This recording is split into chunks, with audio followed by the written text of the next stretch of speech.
This time, I'm going to say I'm not ready. BV here. We're back at Project Zomboid. So tonight we're doing something a little interesting. It's been requested to, add some variation to our zombies and whatnot, just spice it up, and that's fine. Realistically speaking, we've had a lot of fun playing with guns and getting ourselves established again. We're sitting here in Rosewood. We've almost cleared it out. However, I have now added the random zombies mod to the playthrough.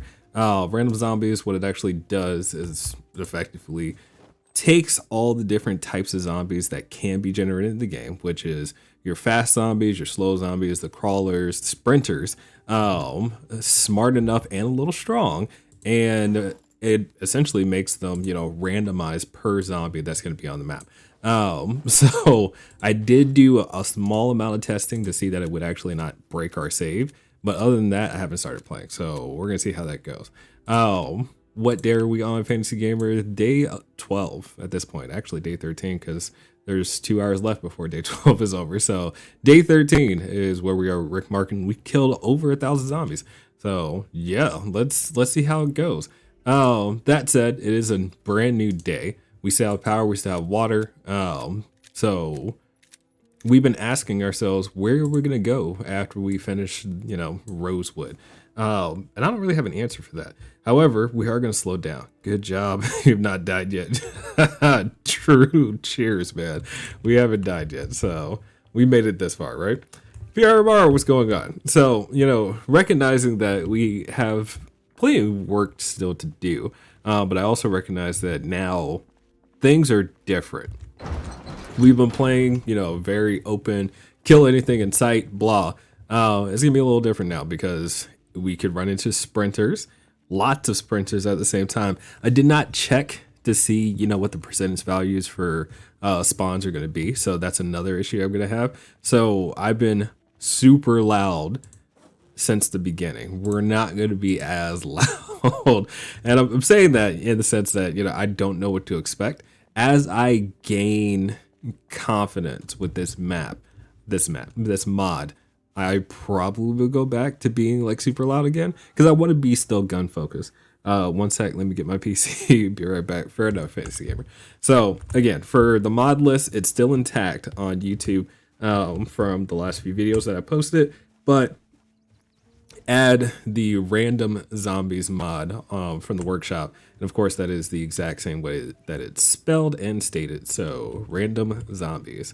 I didn't take any, I didn't do any changes in the sandbox settings because we've added it after the fact, and I'm not making changes from that space. So that said, let's see how it goes. Now, I want to call out right now, since sprinters are a possibility, we've got to fix, hey, we're not obese anymore. We are now overweight. But we got to work on our skills. Fitness is not going to work for me. The same thing with sprinting. I can't outrun sprinters. Oh, at least not for long. So Finch cheese, gonna happen. Kill sprinters immediately when you see them, gonna happen.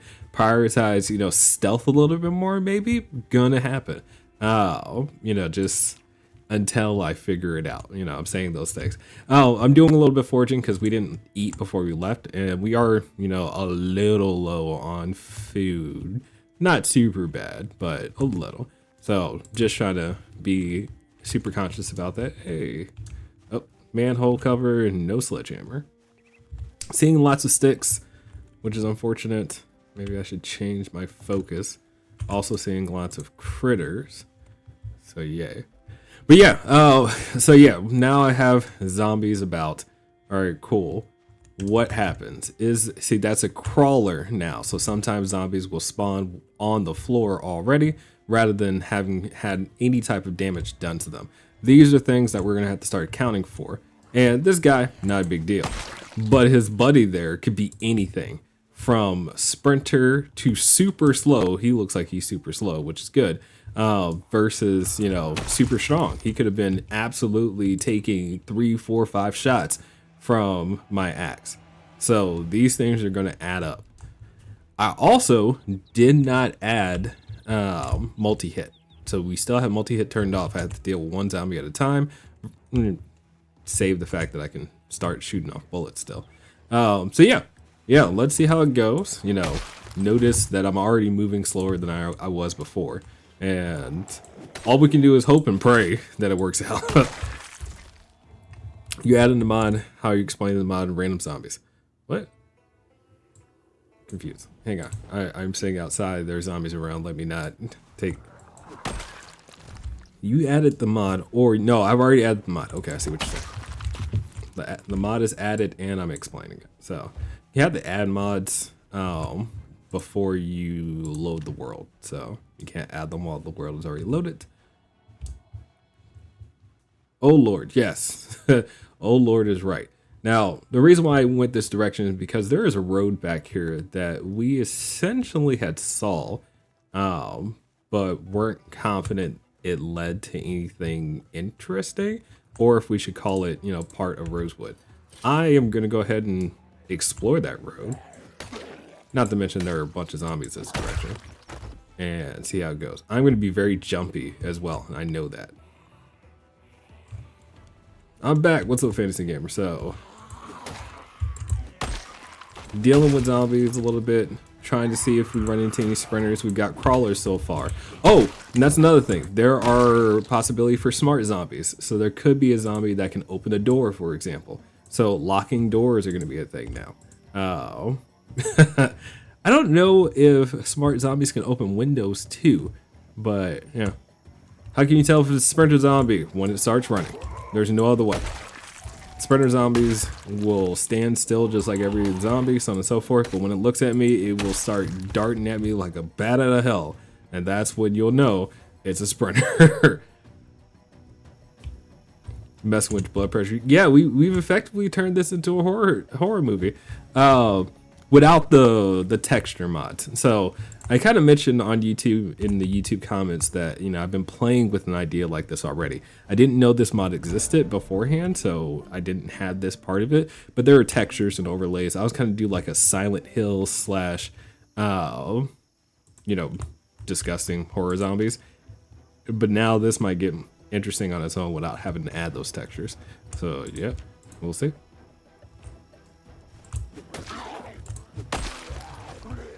No sprinters yet, which is good.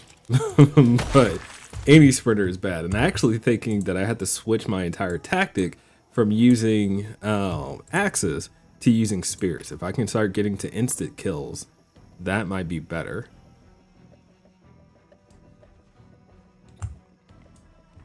Yeah, I'm just thinking out loud.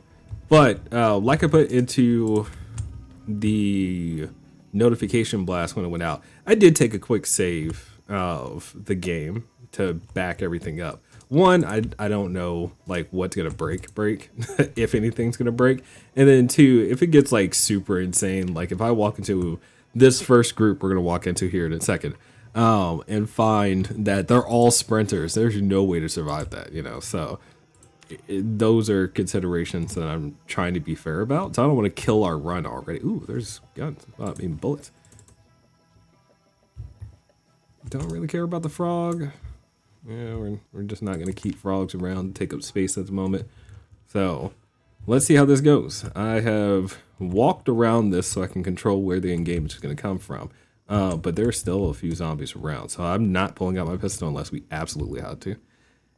How you not get bored of PZ? This is kind of one of the reasons why we've changed it to add some mods, right? So how do I not get bored of PZ? There are a lot of things to do in Project Zomboid. There are a lot of things to do in any game. So yeah, I don't know how to answer that. Ooh, we're already tired. Goodness gracious, that's not good. All right, I need to zoom out just in case. But things are going good so far. Like I said, we went a little more stealthy, which is important. And we'll see how it goes. Ooh, lots of bullets. Oh, I see shotgun rounds. Yes. 9mm rounds, yes. If I can find a 9mm, that's even better. But yeah. Light-footed, nice. Being sneaky is helping. I'm also feeling like I'm gonna have to start armoring up, because the likelihood of like a random zombie being a sprinter and coming at me without me seeing them is there? Was I seeing? Game. Game. That's a sprinter. That's a sprinter. All right, move, move, move. Woo! Sprint into the axe. So, confirmed sprinter is here now. Oh, yay.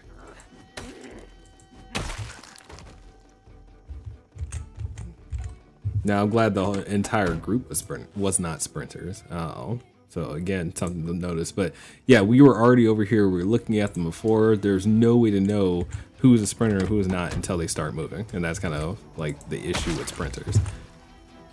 But also goes to show that now we've turned ourselves into a little bit of sneaky deaky.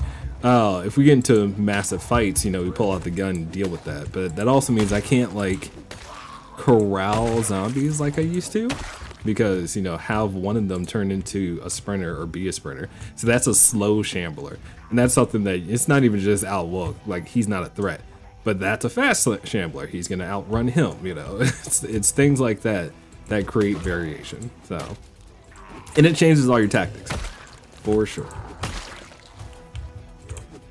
Crawler, ankle biters, it's going to be a thing. And again, zombies can still be somewhere. That's a sprinter. You can already see him. Yep. So, I don't think I was seen in that case. I was seen. I was seen. There you go.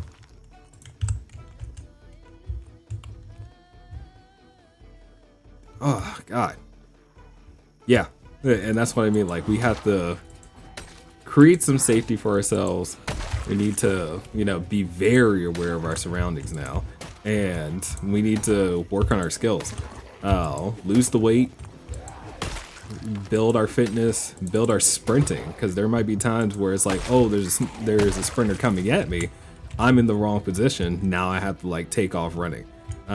We need to be prepared for those type of things. So our entire game just changed. And I don't think that's a bad thing. I just think that, you know, we have to be very conscious of our actions. And again, that just changes the ways that we play. So we've got sprinters.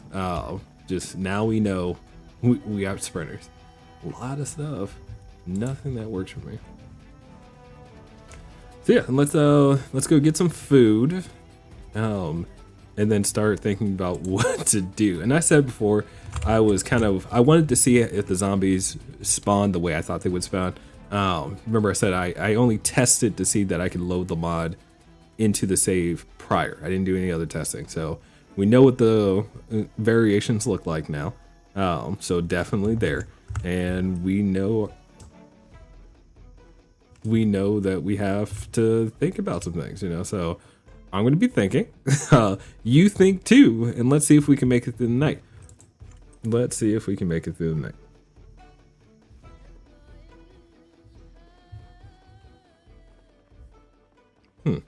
Interesting.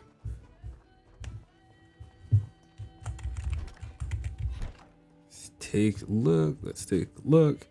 See what's happening. Get some food in us. Go from there.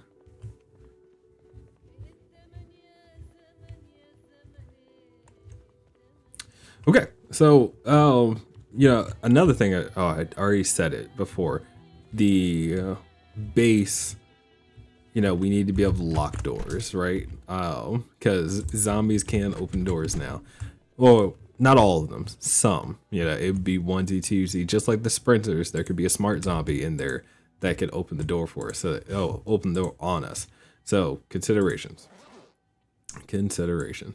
I'm gonna start dropping some of this, and I really need to think about what we're doing. Really need to think about what we're doing. Let me again get some food real quick. Wonder how the helicopter event would look like. Yeah, so helicopter event with the mod. I wouldn't fight through a helicopter event. Funny enough, we wanted to fight the helicopter event, you know, this time around, and it didn't work out that way. So, cheers, right? But would I have had that same shotgun experience we had at the gas station a few times? It'd been different. Like, just be straight up and honest about it. It would have been different. um, that doesn't mean that you can't go guns blazing. You still can, but you also have to recognize that now you have to choose priority targets. Hey, you go guns blazing, your sprinters are going to come at you first. It's just a question of how many sprinters are there. Do you get all of them before they get you? It changes everything. It really does. The more I think about it, the more I'm like, God, what did I get myself into? But again, you know, this is our test night, so I'm gonna call that out real quick. And if we survive the entire night, I will keep the mod. And I say the entire night. And we're not talking about a day in game. We're talking about our entire stream. I will keep the mod. If we don't, I just won't post this particular video on YouTube, and we'll try again with something else. So, but we're doing it. We're doing it tonight. I'm 100% committed to the idea of trying to make this work. So don't take that as me being like, oh, being a chump. Like, that's fine. Again, I've never played with this mod, so I am outside of my comfort zone. I am outside of my comfort zone. All right, so I've got my fruit salad. I've got some food to take with us just for now. I'll pack some more stuff. Take the lime, maybe. My foraging skills weren't doing me justice just now, so I want to be prepared for that. Let me catch our breath, and then we'll get going again. So what we're going to do next, as I think about it, we get in the car. I'm afraid to drive to highly populated areas at the moment. I do have the pistol, right? But even recognizing that the pistol is going to draw attention, I don't know. Like, maybe we just take it slow. But yeah, walking around is probably a bad idea at the moment. So we'll jump in the car this time around. We'll drive over to the area that I was walking to in the first place, and then we'll make some changes. I said make some changes. We'll see about killing zombies. You know, another thing I can do, now that I'm thinking about it, I can use the car to my benefit, but I want to keep it intact for as long as possible, because this is our only transportation at the moment, right? So we need to be good to the vehicle. So best way to do what I'm thinking is to go this direction real quick. So what would be the mission? Did you need it? The solar panel stuff you found? Yes. Like, the mission at the moment is still to kill the zombies of Rosewood and then choose where we're going next, because this town is basically cleared out at this point, right? We could live at the fire station almost exclusively at this point with very little interrupts. South of the town at the moment, there is a bus station that we could go to. There's a gas station. There is, oh my goodness. See, zombies. All right, so we're going loud this time. Sprinter. Yep, sprinter. All right, so deal with the sprinter first. And we're good. I think that was all my bullets, wasn't it? Yep. Any more sprinters around? No? Now we can clear the rest of the group. But if there are other sprinters around, you deal with the sprinters first. I will save the bullet. Oh no. Alright, so I've brought the attention, lots of zombies, but if there were any sprinters, we'd already see them, so. It's good that we already developed an aiming skill, very true.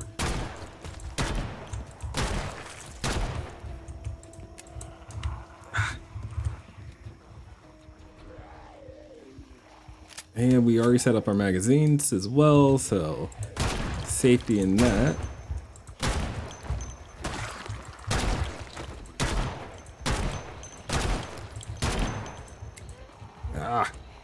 I think I just went through all my magazines, didn't I? I don't like the DE. Just not enough bullets in the mags to go through. So now I'm gonna have to switch to my axe already. Is that a sword? No, it's not a sword. It's just an axe. I was about to be like, if I already got a katana, that'd be awesome. Oh, oh. All right, let's deal with that. And again, if you see a sprinter, call it out, and we'll do our best to deal with it, I suppose.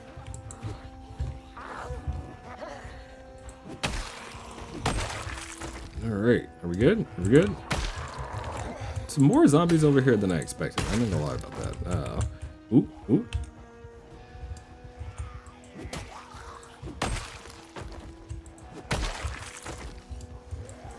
You're a fast shambler for sure. Now, meticulously looking at every zombie. Yeah, and like, oh, I pulled a lot of zombies around here, which is fair. We made a lot of noise, right? So let's get back over to the truck. The Jeep, I shouldn't say truck. And just see how that works out.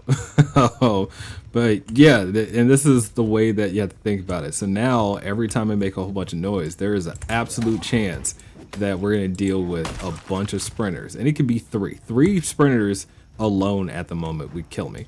I can't outrun 3 sprinters. I couldn't fight 3 sprinters because I would hit one of them, the other 2 would pounce on me. So 3 legit sprinters can kill us at the moment. Without, if I don't have guns loaded, right? And currently my DE is done, so it's a concern. Oh, goodness. Every time I like really start voicing it, like, yeah, if this scenario happens, like, no, we're gonna die. Oh, but that guy is slow as hell. Like, that is a representation of a slow shambler, you know? He's not even a shambler, right? I don't even know if we should call him a person at this point. What's wrong with you? Get close enough, you can come at me, I got it. So, slow ones always will end up in the back. Fair enough. But yeah, I mean, just this engagement alone tells me pulling out my gun and starting to lob off shots without like corralling them or something first is probably a bad idea. And I just don't have the tactics in mind to deal with sprinters specifically, other than individually targeting them. But if I can avoid making this type of noise and maybe finding a way be more stealthy, more silent, we should be okay.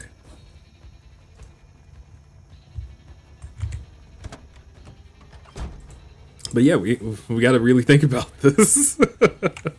Oh, goodness. Oh, so let the man eat real quick. Let him catch his breath while we're sitting in the car.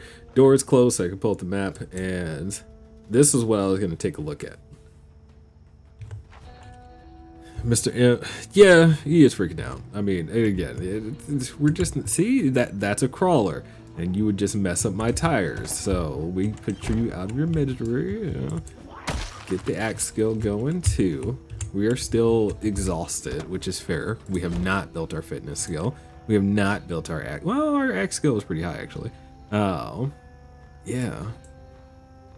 I don't know. I feel like, you know, just from that engagement, we should just be like, you know what, we're calling it a day. We're gonna go back to the house, catch our breath, work on the fitness skill.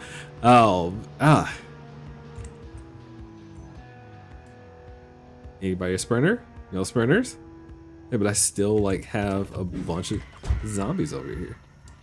And I'm pretty sure that I just heard an accident outside of my house. That sucks. Oh, it's BV. Yeah, what's up, zombie?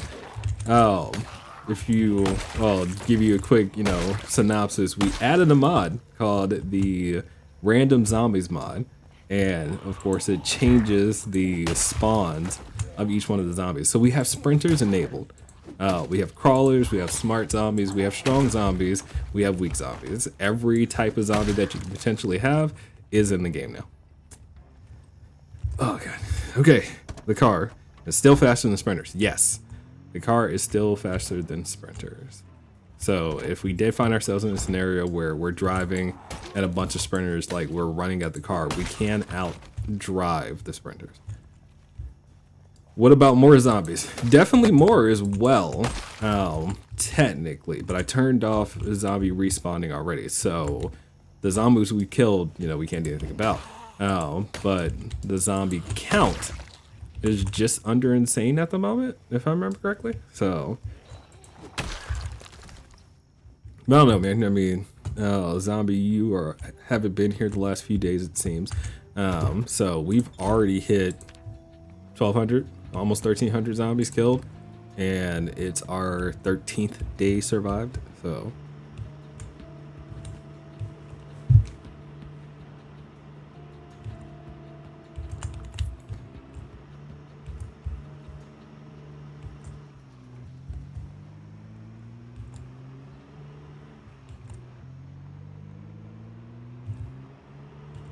all right. So I don't know. We're tired. You know, we did a whole bunch just now, and all we did was drive over to the corner to see what we could find over there. It just turned into killing zombies, which was not. Well, it was kind of my intention, but it was more my intent to figure out what it's gonna be like dealing with the zombies. So it's all good, zombie. It's not a problem for you to pop in when you can. Like, I respect that and understand that, so no worries. Stream all day, every day. Word. I had a conversation with somebody about that recently. It was like, yeah, you know, I see streamers out here streaming literally 5-6 hours a day every day of the week, and it's like that's just not me. Even if I had the time, I don't think I could stream that often. Imagine talking for that many hours in a day, dealing with various different personalities, whatnot. The breaks that you take is like, yeah, we need to take a bio or bathroom break for bio break. Yes, a bathroom break, or a food break, and then you know people are asking you like, what are you eating right now? It's like food. Let's focus on the game. You know, I don't know. I don't know if I have that type of stamina for streaming. So 3 hours has been good. I admit that, but a whole day, I don't know. I don't know. We'll see. We'll see. That said, we are here. We survived. It's 7 o'clock. Let's distance some of those real quick. Oh man. And see what do next.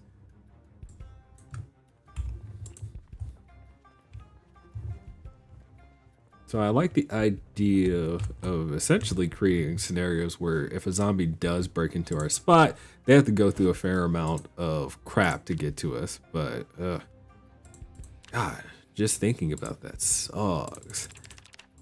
We're gonna be working on our fitness skill. That is gonna be super important now. We're gonna work on our sprinting skill. That's gonna be super important now. You know, goodness gracious, it's a mess. It is absolute mess.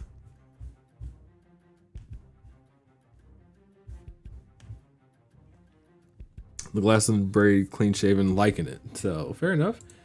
Rick Martin does it for you. I heard. Let's take a look at our nutrition situation. So we're at the negative 2,200 calories, and that is the lowest that you can go. So yay. Our protein is low, and that's only because I wasn't eating anything. So fair enough. We need to work on getting the protein bonus though. So that way we can build fitness and strength faster. So we're super tired, which is good. That also means we'll sleep through the night. This is a good time to call it. So let's do it. Zombie says I should stream whatever you watch. Joking, of course. Blah blah blah. Stream can, yeah. I mean, hopefully, it's convenient. I mean, I stream when it's convenient for me, and I recognize that, you know, life happens, and this is kind of the time where I'm not having my family on top of me. I get my personal time. Now, my personal time has reduced significantly. You know, having 3 kids will do that, right? So, choosing what games to play on stream is kind of the games I play for the week. Like, so. Saying that out loud, you know, sucks. I get it, but at the same time, I do my best. I appreciate that you like my streams. Thank you, thank you. At the very least, you're entertained along with me entertaining myself. So, we get. Oh no, the water is out. Oh no, it's time to start dealing with water issues. Okay, I mean I can live with that. Having thirst issues is not a big deal. So. Water is much different than power. So, Wait, let's start loading up our bullets. I didn't think of that beforehand. So let me get some bullets for the DE. I feel like I have shotgun rounds now too. I don't have that many though. I got 9mm rounds, but the 9mm is low on condition and I can't repair it. Not until I find another M9. So I have two options. I can go looking in houses to see if I can find another 9mm. I can keep using the DE, even though it's not a great weapon. Ugh. And I have some shotgun shells. It's not enough. That's 2 boxes. Yeah, man. Let's open our boxes real quick. That's our last set of magazines. Do I have anything in the... Yeah, I don't have anything. This is it. What did I do? Open the 45 rounds. DE takes 44. Oh, I'm an idiot. I'm an idiot. Put that back. Yay. Okay, so the 44 rounds are good. I don't have any boxes of 44s either. Can I put you back in boxes? So I don't have to keep track of that. Yay. Did you add the random mod to run that? It's gonna, or did you start a new run? No, we added the random zombies to a run that already exists. So now this is our latest run that we also have on YouTube. So adding it here just kind of made sense in my personal opinion, rather than starting entirely fresh. If we had died or something, I would have done it fresh for sure. But we were already in a good spot, and I was kind of digging this run because usually I don't play with guns. So that was kind of one of the reasons I was like, you know what? I think I'm going to try it. I think I'm going to try it. No, no, no. Yes. Insert bullets. All right. So realistically speaking, I've got a little over 4 mags left in terms of bullets. So yeah, guns has been like a focus of the save, or at least that's what I want it to be, but this mod is going to change it. How do you have enough guns and ammo to you? There's a mod. I added a mod which just increases the likelihood of you finding guns and ammo in the places you would typically already find them. So it doesn't change loot or anything like that. All it does is increase the spawn rate where it would be spawned at. So since we spawned in the police station for this save, we actually started with a bunch of guns, a bunch of shotgun shells, so on and so forth. That is pretty much shot now. Like, we've gone through those rounds. So now it's just a matter of, you know, surviving and changing it. But we've definitely, you know, cleared out majority of Rosewood. We have definitely cleared out majority of Rosewood. Okay, so now my thought process is I need to make some changes to this run. I was gonna check, you know, that road that we saw before. I'm actually gonna go drive down here and start working down this road. This is my thought. So if I work down this road, which would be fresh spawns across the board, it'll also load a new cell. It should give me good opportunities for things to happen, not just with zombies. I'm gonna cut the engine here. Do I see anything? Nothing saw me. We get out, we pull out the axe. We go slow.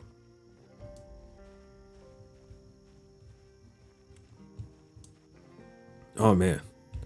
Stealth is gonna be a thing for a little bit until I get real comfortable with this. But like, even the idea, oh my god.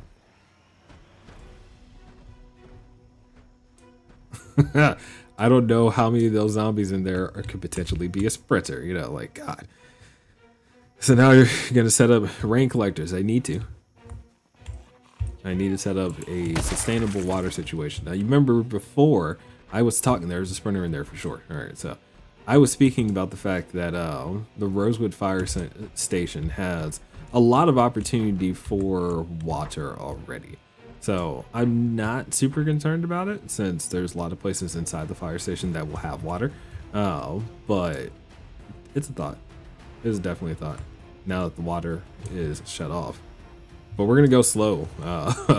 our entire game has changed. We need to go slower to deal with zombies. Hi. Ooh, you tripped. Can I get you? Oh, it's amazing. So sprinters can trip as well. I didn't know that. All right, so if I can create scenarios where the zombie runs at me and trips, even better, because that's instant kill on the zombie.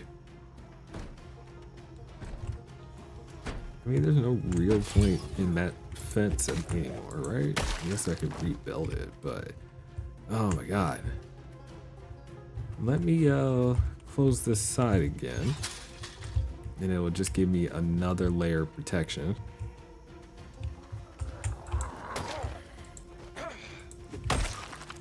Are there zombies that can cross the fence? I assume you mean like jump the fence, and the answer is no. I don't think zombies can leap over fences, like high fences like we could. So that is still an option for escape for us. But you gotta, oh, the sprinter's still there. I'm out. Did he see me? Or he was just moving? Repositioning. All right, sprinter's still in there though.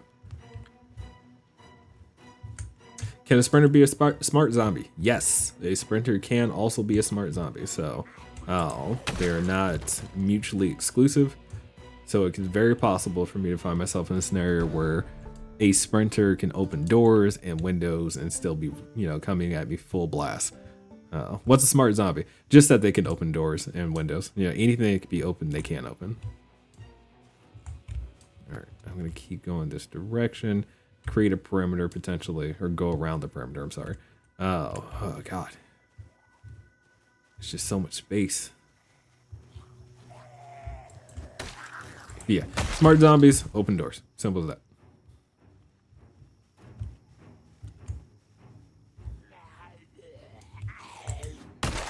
Come on. Ooh, I didn't think this through. My axe condition is not terrible. Okay. God. Why did I come in here? I have no idea. Like, I'm gonna say that right now. Something said to me that this was a smart idea to like clear this, and now I'm feeling like it's not. And I'm feeling that way. We'll see how it goes moving forward. We're making it. Fragile zombies exist too, so there are plenty of scenarios where we'll come across a zombie that's just one-hit kill, and that's nice. But what is not a one-hit kill, yeah, it's not gonna be nice. The tough zombies are gonna be the ones that like eat the condition of your weapons. So yeah, again, that group, yeah, and I know there's a sprinter somewhere. I don't know where the heck he went, but there is a sprinter somewhere.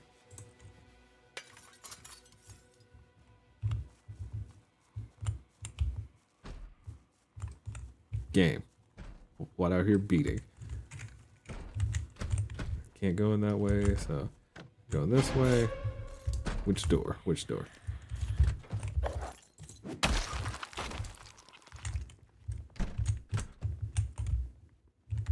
But like even that could have been a smart zombie, right? That could have opened the door on me and I wouldn't have noticed it and potentially bite me like that.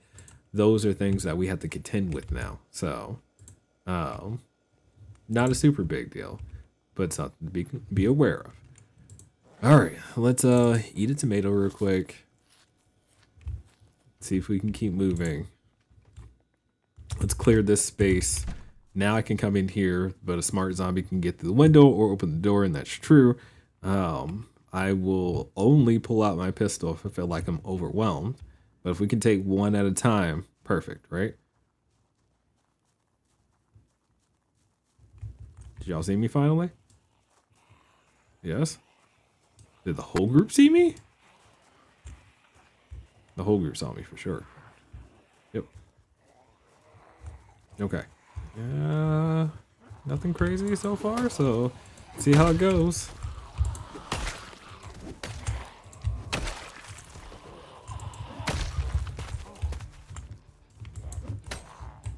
Hey.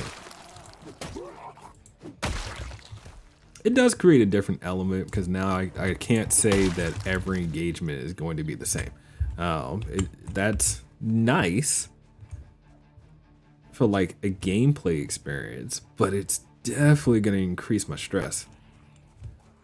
All right. Ooh, there's a sprinter. Get him, get him, get him. Ah! Yeah, so the sprinter could definitely like just trip on their own, which I appreciate. Oh goodness. Kobe, what's up, man? Oh, you've missed the explanation and whatnot, and you're hanging out with us on stream once again. It's quite good to have a different speed on zombie. Yeah, it's nice to have the experience, especially, um, but at the same time, it's nerve wracking. Kill them one by one. Yes, so that's true. There is a benefit to the fact that, different zombies will come at you at different speeds, so they won't be, the death amoeba who is just gonna mob you. You're always gonna find yourself in a situation where you're basically gonna get the conga line a lot better. The problem with it though is still if you get a bad scenario to happen and you get multiple sprinters. The first time I experience 2 or 3 sprinters is when it's gonna be like crap. Can sprinters also be tough zombies? Yeah, zombie. Thank you for answering that. Yes. I'm not gonna, I want to deal with you so I don't have to. You can have a smart, tough zombie. Yeah, the Terminator as a zombie. Oh, definitely can be a thing. And again, there's no way for you to know if you're dealing with a smart zombie until they open a door. There's no way for you to know you're dealing with a a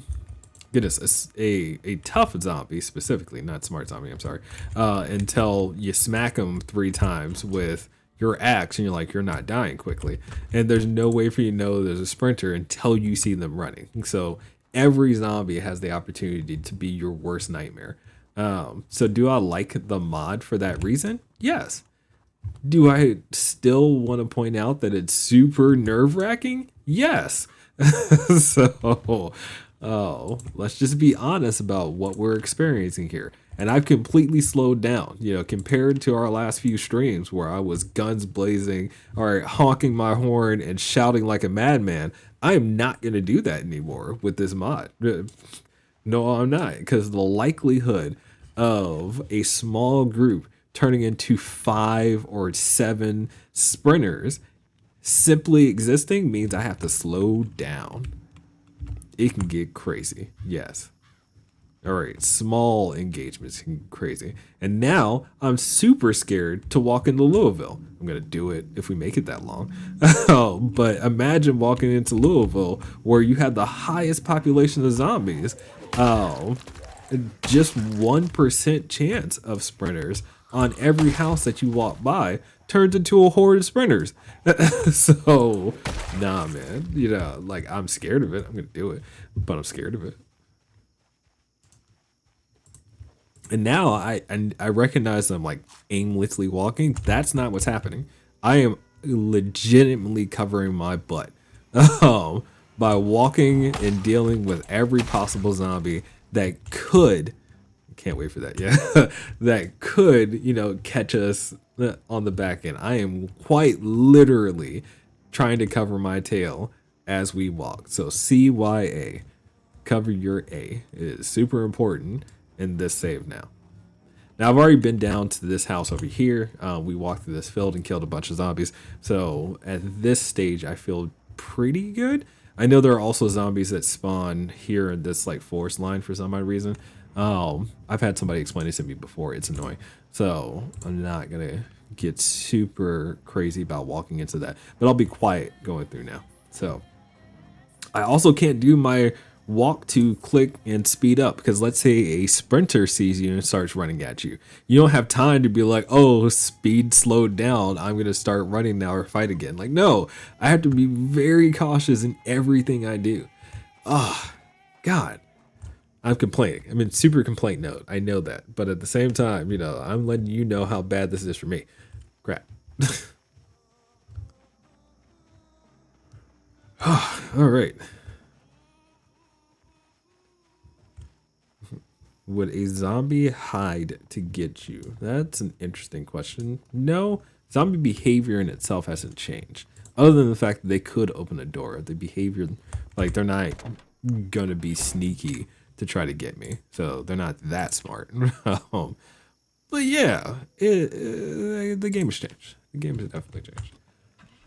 All right, hang on. So I just realized I have a propane torch on me, and I never got rid of it because I'm an idiot. So,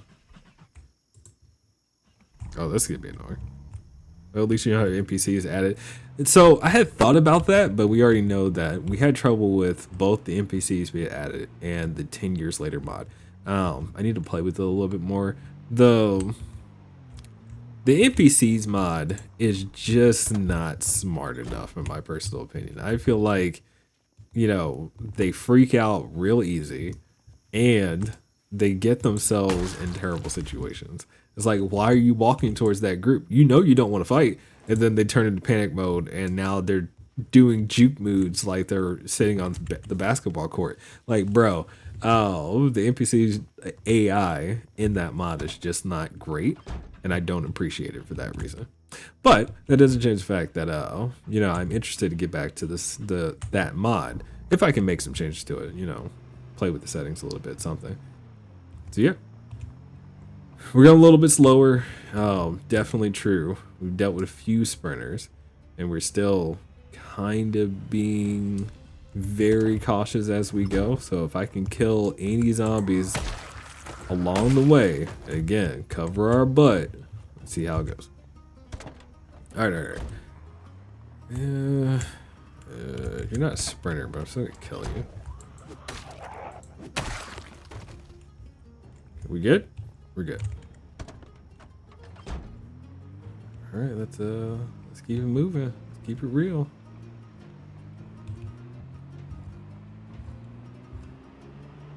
Oh man, how are we doing? How's it looking? I don't see a bunch of zombies. I saw one over there.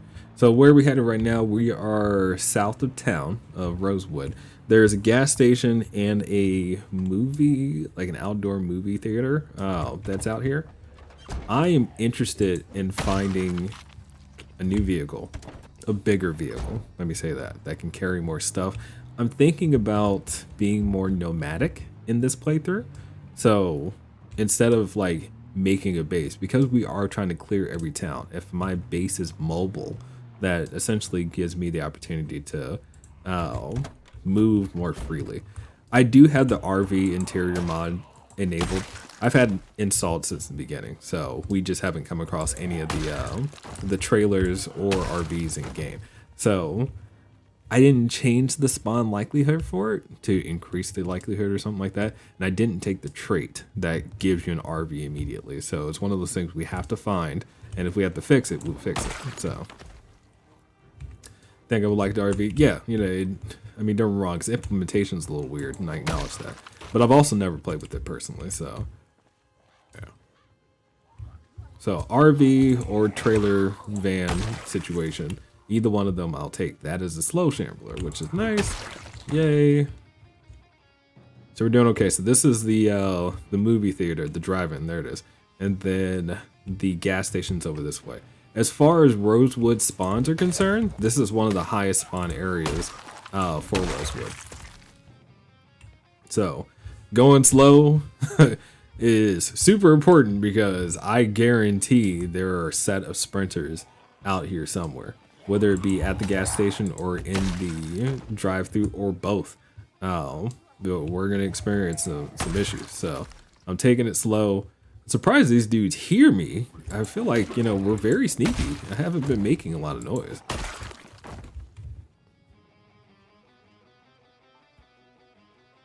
Think you consider living in an RV in real life? So the problem I have with the idea of living in an RV in real life is I like internet speeds. And I know you can get wireless internet and whatnot, but it's nowhere near as stable as having Fios internet with fiber connections to my house. I'm sorry. So it's a thing. It's a thing. And I know I'm privileged and I have these things today, but once you have them, it's really hard to give up. I have to acknowledge that. All right, so, ooh, there's your truck, which I think that counts. I've lived in an RV, but it's expensive. Yeah, I've heard that maintaining an RV, bro, ooh, Anyway, I've heard maintaining an RV in itself is expensive. It's almost like owning a house, and effectively an RV is a mobile home, so that makes sense, right? Um, so it is a lifestyle choice. It is definitely a lifestyle choice. I think from a financial perspective, the issue with RVs when you have the conversation openly is they don't have equity. The idea of owning an RV and then having no equity associated with it is also something to speak to because the in what's the word I'm looking for? Um, crap. Real estate games are a thing. Real estate games are a thing. You can still get a line of credit with an RV. Absolutely, I can see that, but it's not the same as pulling a second mortgage. um, let's just be honest about it. Yep. All right. Face down zombie. He's alive. He is a crawler. He died. Oh, come on. Game. Game. All right. So I've got trucks, which would be a lot of space, which is nice.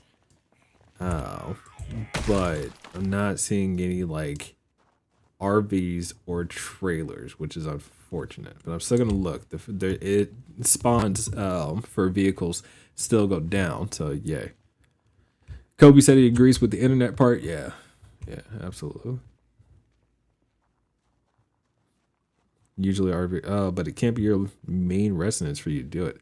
Um, so you couldn't take your RV to like a ground rent location and have it registered as a trailer home, and then from there have that be your primary residence. Technically, it is mobile, but the ground location that you're renting is where the primary residence would be, right? I can see that being a workaround to that.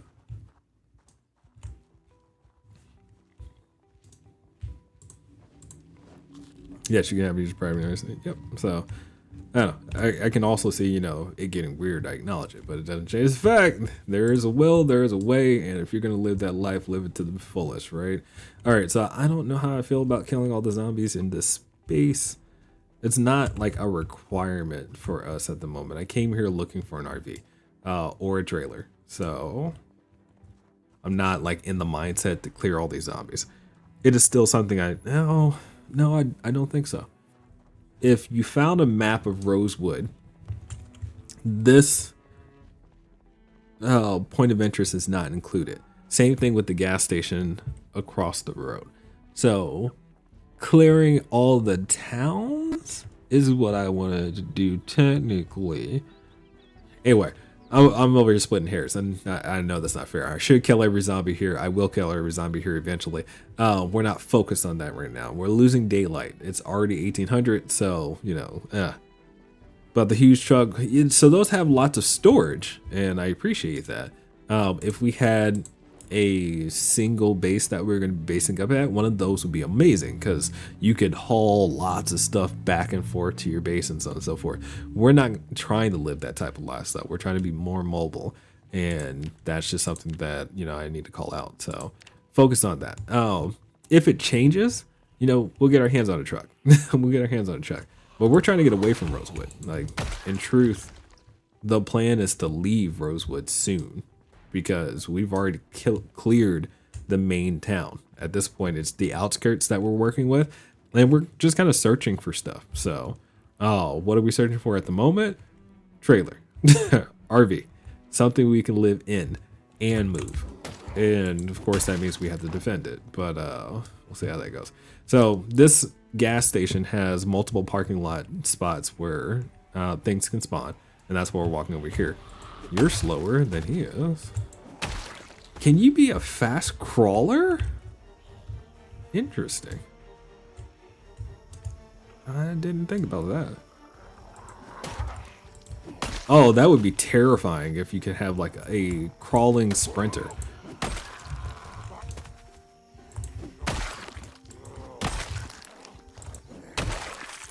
All right. We're good? Oh, there's so many zombies here. And like I said before, the spawns here are insane. I don't see any sprinters in that group, which is nice. You have a crawling sprinter. No, so I don't think you can. You know. Ooh, that's a sprinter. Ooh, ma'am. God. Oh, God. All right. One. He went down one shot. Awesome.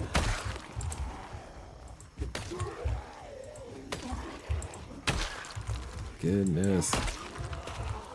Dude, I'd be freaking out too.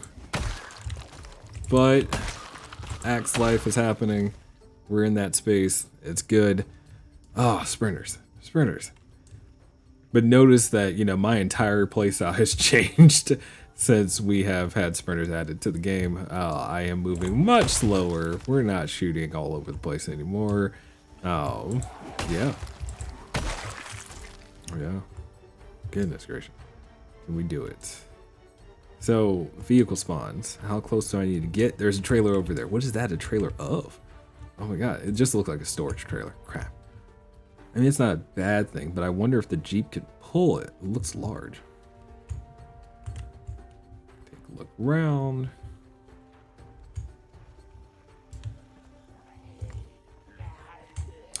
Yes, I could choose those things if I had set up the world along with it. I didn't do that. I've added the mod after sandbox settings were set. So I'd have to find another mod that let me change my sandbox settings after the world has been loaded, which I'm not going to do. I feel like that's just way too much work. Blah, not to mention, you know, it's okay to walk into it with the default settings. I don't know what the default settings are, and, you know, it feels pretty good. I ain't gonna lie. It keeps me on edge. I don't feel overwhelmed with, you know, a ton of sprinters coming at me. So it's not a sprinter only challenge or something like that. It's a every now and so often you legitimately have to deal with sprinter. And maybe you find yourself in a situation where there are 2 or 3 of them, but you don't feel like it's always going to happen. And you don't feel like it's so rare that there's no point in having the mod turned on. It feels good. So default settings, I'm okay with it. If you had to add this to your current save, would I encourage it? Actually, yes.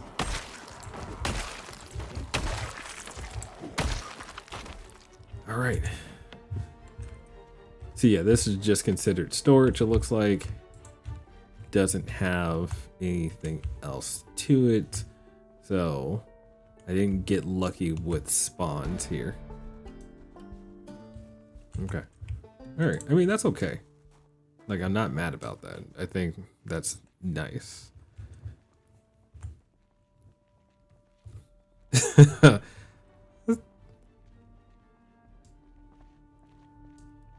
You like the idea of having random zombies. You don't like the idea of having sprinters. Oh, they're not real zombies to you. You don't think sprinter zombies are real zombies? I mean, that's interesting. So, the idea of a sprinter zombie is effectively more realistic, in my personal opinion, at the start of zombification, because you also have to recognize that you're dealing with a living body that now is seeking to feast upon something. And the capabilities of that body, if it can sprint, it would. That's what animals do, right? Now, how long could it sprint? Obviously, a body has stamina, but a dead body doesn't. Now, it deteriorates. Then, of course, sprinting doesn't make any sense anymore. But how long does it take before you make it to that point? You know, that's how I look at that. So, I don't know. Oh, what is it? 28 days later, 28 weeks later, you know, zombies effectively will start to starve after X period of time. That makes sense.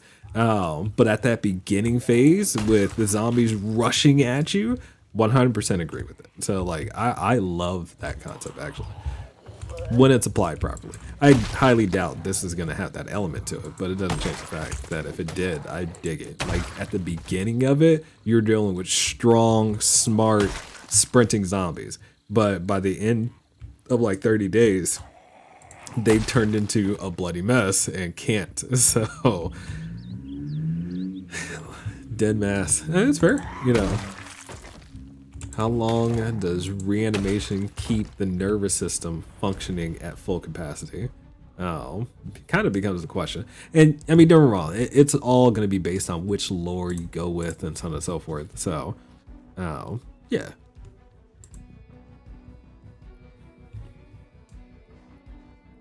But I mean, thank God that zombies don't. Well, that's actually not true either.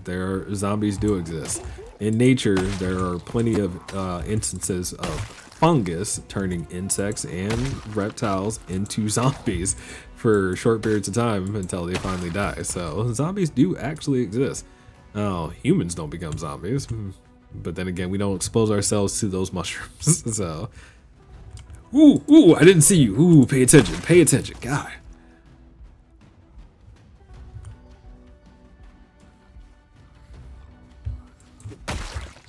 Goodness, I like holding my breath constantly. All right. So what I'm doing at the moment is I'm actually trying to clear out these zombies so I can drive the Jeep over and see if I can connect the Jeep to that trailer. Because even though we can't live in the trailer, we could still carry and haul lots of stuff. I also have to recognize the Jeep doesn't have a bunch of horsepower and we're a Sunday driver. So these might be issues moving forward. Any sprinters in your group? No. Different speeds? No sprinters. All right, that's fine. So more of you are fast. No. Getting tired. Oh, I need to start getting out of here. All right, don't overdo it. We should call it a night. It has been a good run. We've killed some sprinters. We've gotten a variety. You were super slow, sir. I don't like that. Oh, yeah. Actually, before we leave, let's still bring the vehicle over. Let's see if we can get some gas. The power is still on, so I don't have to like fight with the generator up north, and we've already brought the Jeep down here. So let's bring the Jeep over, fill up on gas, then we'll turn around, go back over to the fire station, and get up out of here. That is the plan. Anybody over there? No. I've cleared the space effectively, it looks like. So, oh man, it is a nightmare. Again, whole game changed by adding effectively sprinters. Wonder how the Walking Dead ended. So I didn't keep up with the show, and I know, you know, other people have various different experiences on that, but I have a tendency to like stop watching. That's not true. First, let me say this: if I start watching a show or playing a video game that has a story, I feel compelled to watch it in order and to complete it. However, I am also a critic in the sense that if you give me a story that is amazing and then you F it up and do something crazy, right, where you break the consistency of a character, you change the dynamics of them, and then all of a sudden they're doing dumb stuff that means nothing with it, like that's not who they are, I will stop watching your show and I will accept what was good about it and then leave what I now consider bad about it. Like, I am that person, right? So The Walking Dead isn't that for me. I just fell out.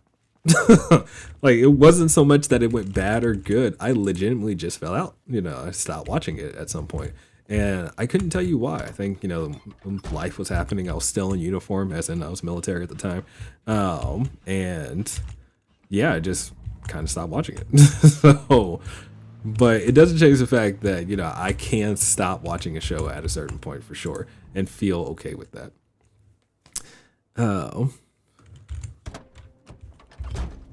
Yeah, please DM that, you know, just in case somebody's watching, especially on YouTube later and doesn't know. So, yeah. No. I'll try not to be the spoiler. They're wrong. Today, I think it's fair to also say that Walking Dead has been out for so long that people should know. And if you don't already know, it just means you didn't want to.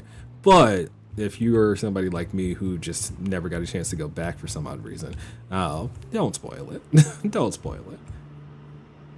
And I'm honestly saying it for me now, right? Don't spoil it for me. Because I really will one day go back, pick up where I left off, and see what happened. So, see how many of the main characters died, and so on and so forth. Ooh, I got zombies on the main road back. Not good.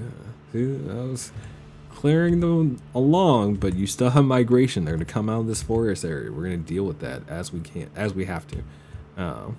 So, are we coming back? Yes, we're going to come back and get that trailer, I'm pretty sure.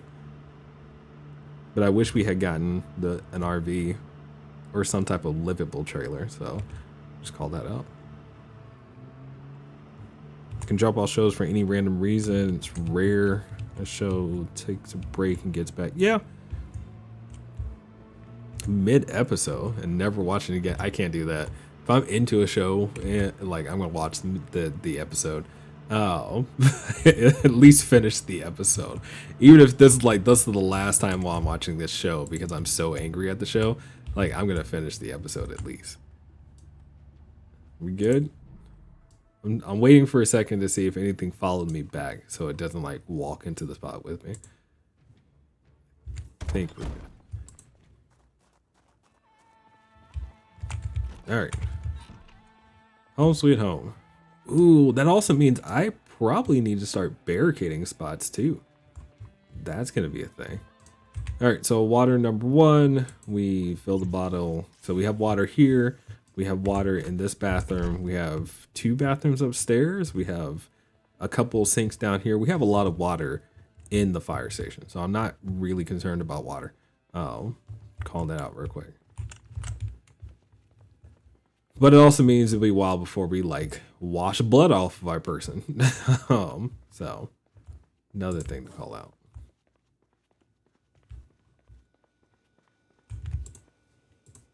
All right, let's see. Good to go there. And all right, well, so have we still killed lots of zombies? Yes. Funny enough, if we take a look at the kill mod, the axe is now moving up the ladder.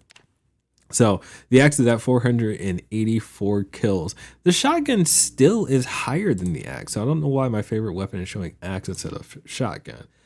Actually, that's not true. I'm sure that how they coded this is that it's based on every singular action. So since the shotgun killing groups rather than the axe killing in one swing, if I kill 4 zombies in one shot, I'm assuming the base game still gives you count for the kills, but the favorite weapon access aspect doesn't count that. So I'm betting that's what happened with the code. Having issues with internet. Don't have wire internet. Yep, I did see it though. Let me respond to you. Yeah. Okay.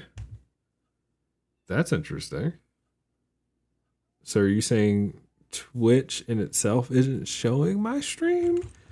Zombie, you still there? Anybody else? I'm curious. Because like on my screen, it seems like it is. But let me double check. Yeah, I've got a strong connection. Got everything processing. Kobe says good. Zombie says we're good. So, okay. Make sure we're good. I appreciate everybody calling it out. Oh, they're talking about my damn. Oh, got it. Makes more sense. Understood. Follow those DMs. Anyway, all right. So how weather? We have fog. Blah. Okay. So what do we do? I think since we did not get spawns down here, like I said, we're gonna go down here real quick, see if we can load up that trailer. If the Jeep can pull it, awesome. If not, fair enough. If the Jeep can pull it, we'll bring the trailer back. We'll collect the electrical stuff that's in town, and then we'll decide where to go. Now, when I say decide where to go, we got to decide what town we're driving to now. We really need to just like focus on that. The next town, in my personal opinion, knowing the setup of our save, should be Riverside. I feel like we drive up to Riverside and deal with Riverside. There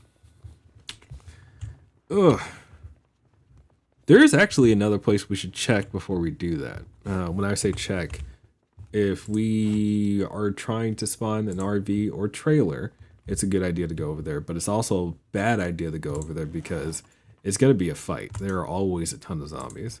And what I'm thinking of? The prison. the prison has a parking lot. And in that parking lot can spawn basically anything, right? So there's always a chance of every vehicle type spawning inside the parking lot. So it's a possibility to find a trailer. It's a possibility to find a RV. However, there's a high likelihood there's a ton of zombies there, and it ain't gonna be a simple walk in and get it.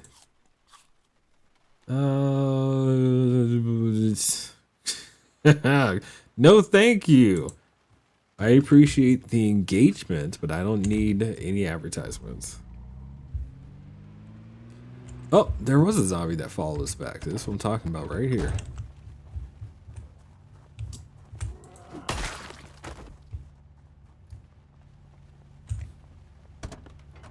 All right, let's see. So let's keep it going. Let's keep it moving. I think I am going to do the prison thing, and let's see how it goes. Make sure we're good. We have a gun. How is the DE looking? It's okay. I have to remember that I don't have that many bullets for the DE. So let's try. Let's see how it goes. So let's show that I love the new series, and come back to 3, blah, blah, blah. It's up DM conversation still. Got it. Okay. We go around, we go through. Let's head over to the prison and just see how this turns out. You're not a sprinter. You don't look like a sprinter. You're not a sprinter. Oh, you're saying it to me. Oh my god. Lots of zombies over here.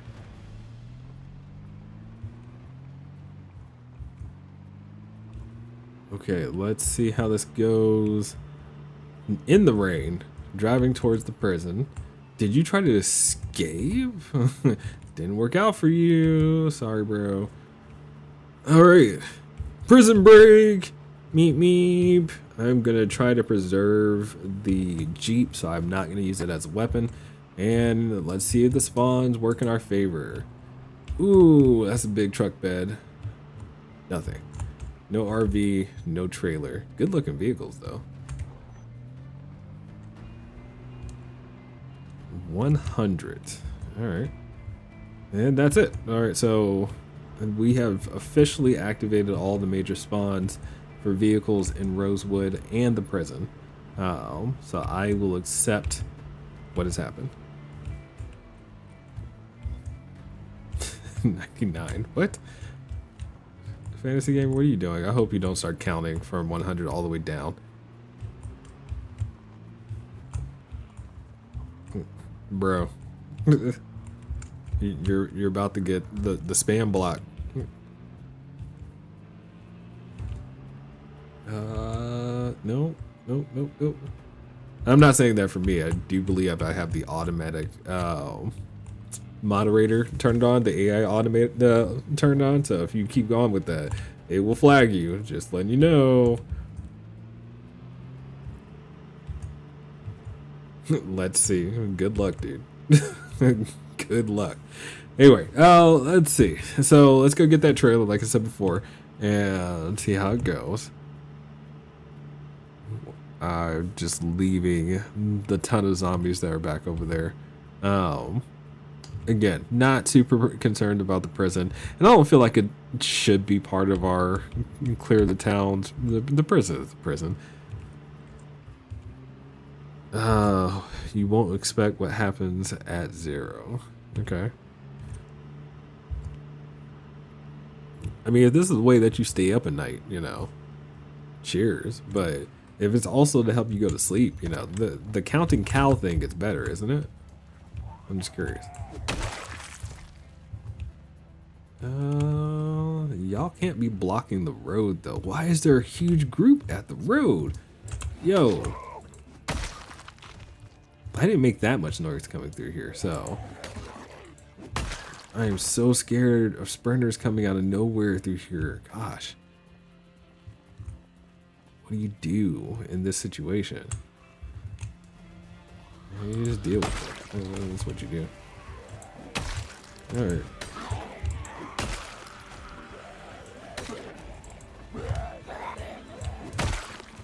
Reposition. All right, we keep fighting.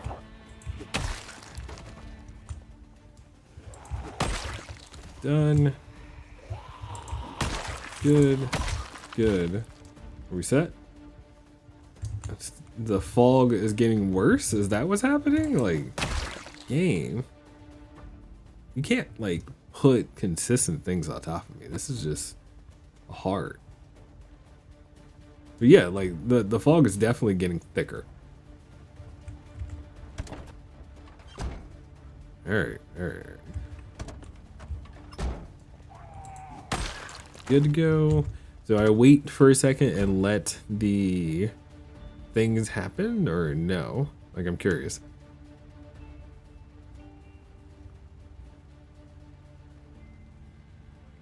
Anybody?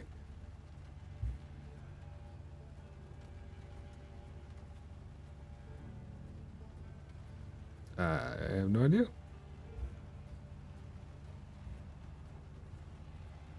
All right.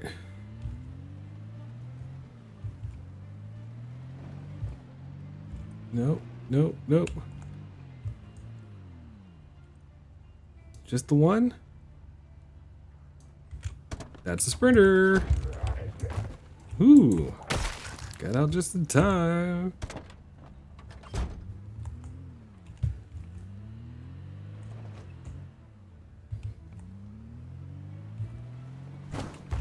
Yeah, I have a lot of zombies still over here. So, both from fog and like limited visibility is bad. Very bad.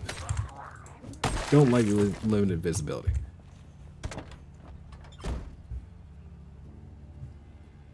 I don't know anymore.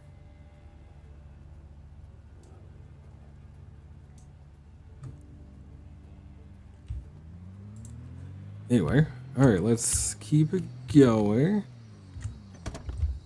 Fantasy gamer, that's too much. Banned. Word. Oh, seems like it. Okay. Did the countdown stop? Is that what it? I see. Oh, no, he got stuck in restricted user mode now because he's labeled as suspicious. Interesting. Still trying to take it slow coming through here because zombies have been pouring onto the eye and fog just goes away. And moderator got it. I'm telling you, the AI moderator is turned on. I don't have moderators on this channel. It's just me. So if I was playing earlier in the week, I would say there was a helicopter event coming. That usually is the indication when fog and rain just disappear, that event is triggered that requires, you know, clear weather. So that's how I feel at the moment, but there should be no helicopter event. So I don't know why it cleared like that just now. Oh man. I don't like this mod. This mod is keeping me on edge. And, you know, since we're trying to survive, I'm not going to just play and die. Oh, that is the thing. Game.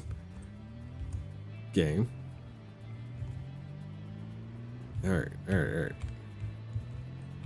Now that we're out of the Death Valley Road. There's one zombie there, he's slow. Hoping to come back though. I mean, I'm pretty sure you can stay connected as a labeled suspicious user. It doesn't ban you, I don't think. But I'll have to check it later because we're in the middle of something. Like I've also never had somebody do that on stream, so I don't know what that's going to look like on the back end.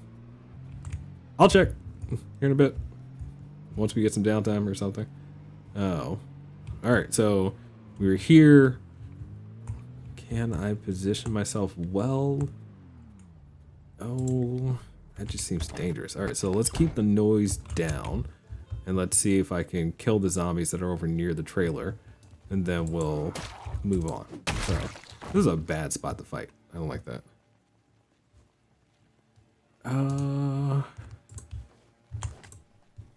Anyway, in fairness, I did warn him that I had the AI moderator turned on, that he wanted to test it, so.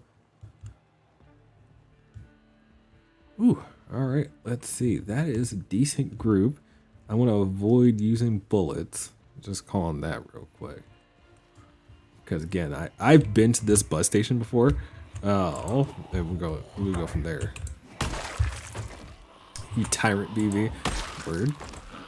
Rule the rules. Letting your viewers run into the AI. I mean, look, man. The AI moderator just tells you, well, I mean, I tell people all the time what to expect, so it's not like I didn't warn you.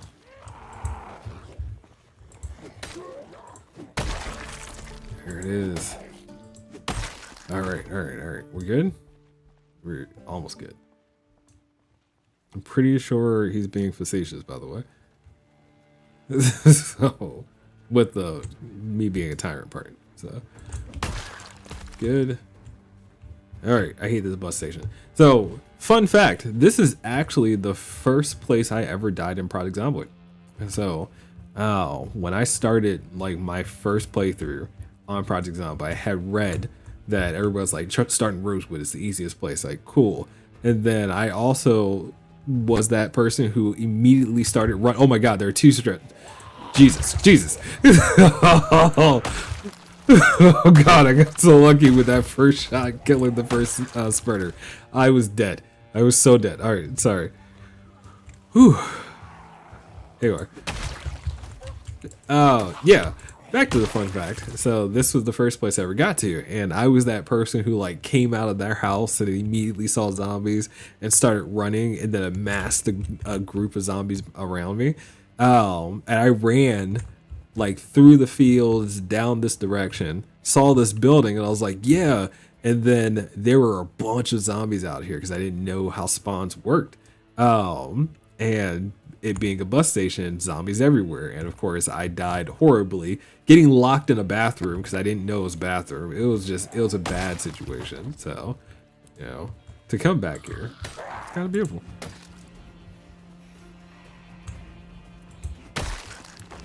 Ooh, vegan teacher being a proper tyrant. I mean, you know, it's a thing. Sprinter, hello. The sprinters are gonna get me, man. Because imagine me missing an axe swing against the sprinter. That's gonna kill me. I had to work on like armor.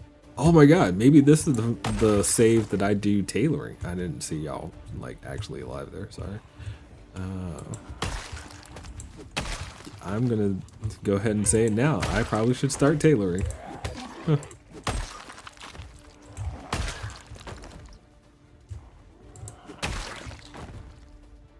Okay.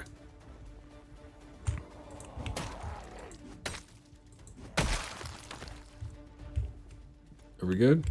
I feel like I'm safe enough to bring the Jeep over to get the trailer. So, at what stage are you in the game you want it? What? What? Oh, we're talking about the programming coding thing. I forgot about that.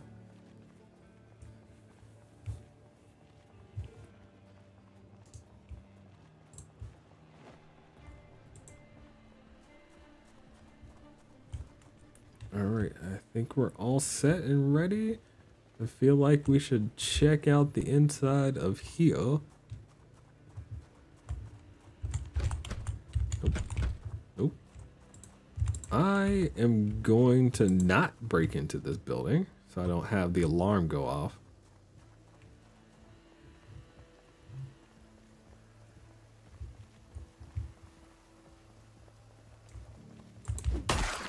Perfect. All right, so I feel like we're clear. We're good to go. Now, the real question is, can we haul this trailer or not? What do you guys think? Do we have the horsepower? Blah. See a group of zombies there. Let me deal with them real quick. Oh. There's a sprinter. And he trips. Come on, sprinter.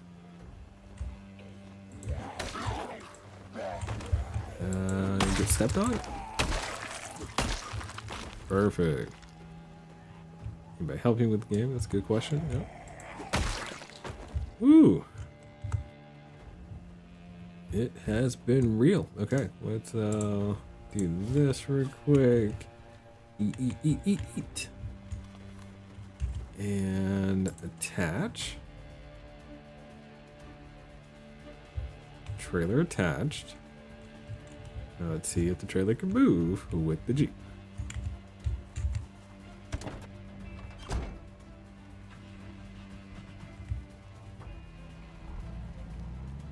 Yes, we got movement, y'all.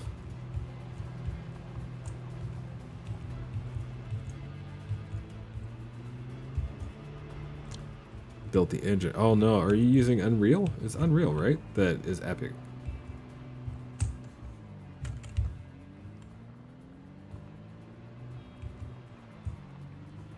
This worked.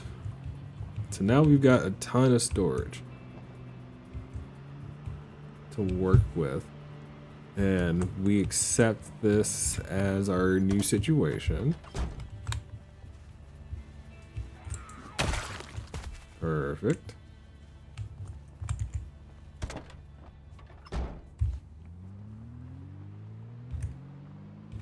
All right, let's get back to base. So now that we have a decent sized trailer, mentioned before, we're going to try to keep the car in good condition for as long as possible, so that's going to be true too. Our biggest problem now I'm thinking about is gas, right? So how much gas am I going to be guzzling down pulling this trailer, and how far will we get? So what I'm going to do for sure is what? I'm going to carry that generator we have with us. That's what's going to happen. I only have one, so every time we have the generator, it will be used to power gas stations. We'll have to clear gas stations. Or siphon gas as much as we can, so I'll go from there.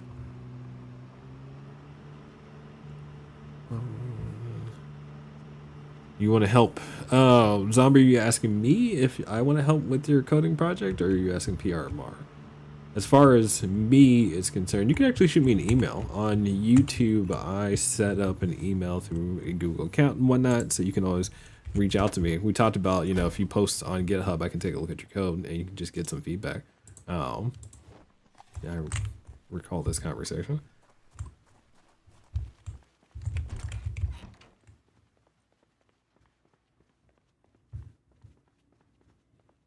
I say your code, strictly your code.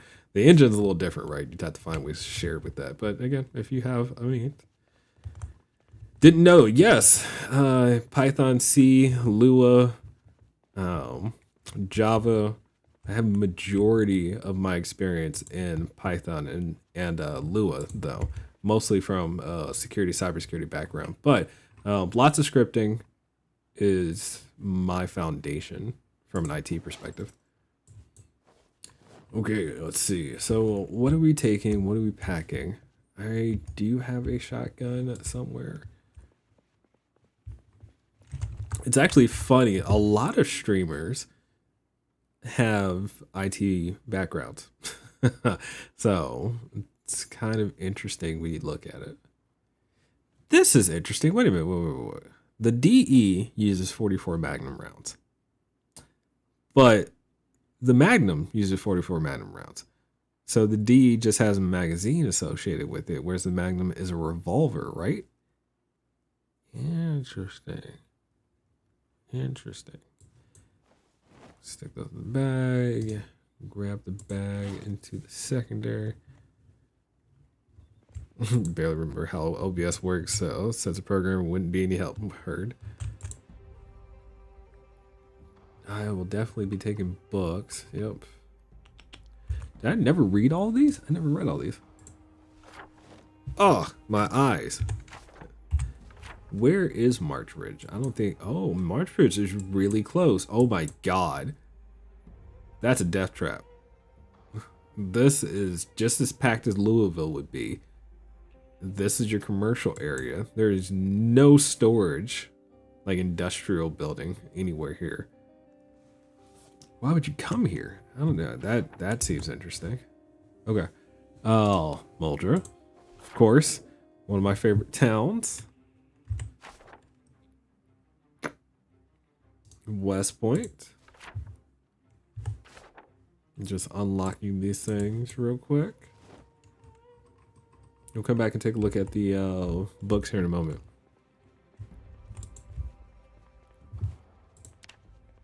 All right. Things are looking good.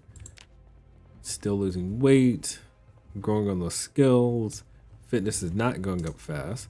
Take a look at our nutrition. And of course, we have not eaten protein, which is okay. Mostly because we're not like eating potatoes and cabbages and other veggies that are higher in proteins than fruit. Fruit is not going to be high in protein. Fruit is going to be high in carbs, sugar, and liquids. So, yeah.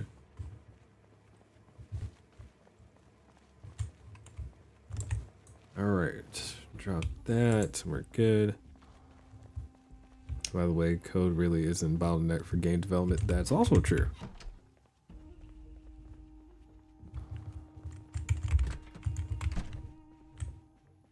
Let the engine do everything for you. That's a good way of looking at it for the most part. But coding helps, especially from a methodology perspective, understanding how things function and flow from that logic.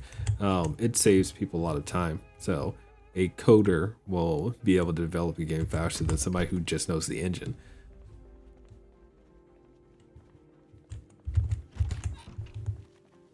All right. So we'll carry some water with us because we have the water dispenser. So yay. And that's going to take up some space, but not a lot. And then see what else we get.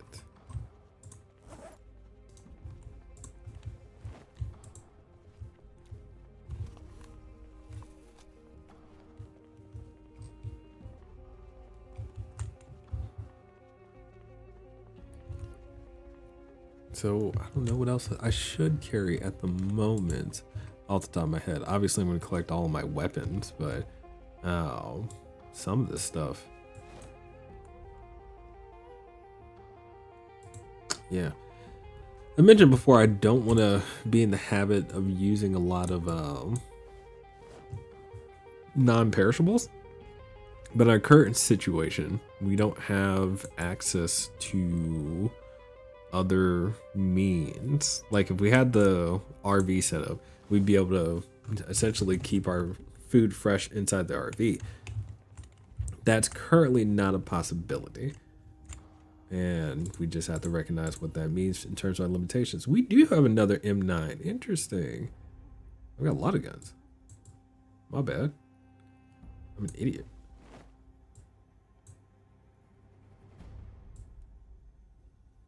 All right, let's grab those real quick. I've got a lot of shotgun shells. I got a ton of shotgun shells to the point where I'm crushing myself, aren't I? Oh,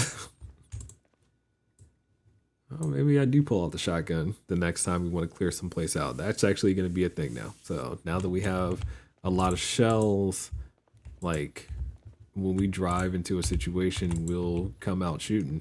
Maybe. I'm saying that. I don't think it's necessarily the smartest idea in the world because every shot, you got to make sure you get the sprinters, cock it, which we had trouble with before. I don't know. Maybe I'll still go slow. Let's see how we get along with that.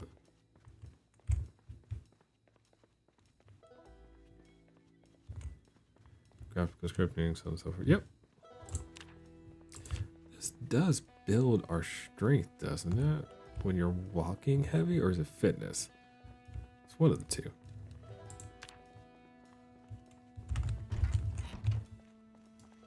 And game? Game.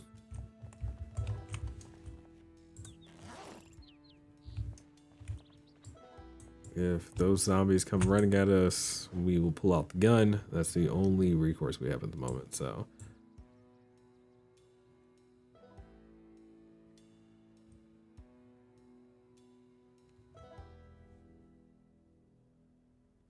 Reset. Are we okay? Yes. Move it. Move it. Oh no. I just moved. Oh wait. Okay. Ammunition goes in here as well. magazines and firearms will go in here as well for now. And then we'll figure out our stuff. But now we're halfway full. Yeah.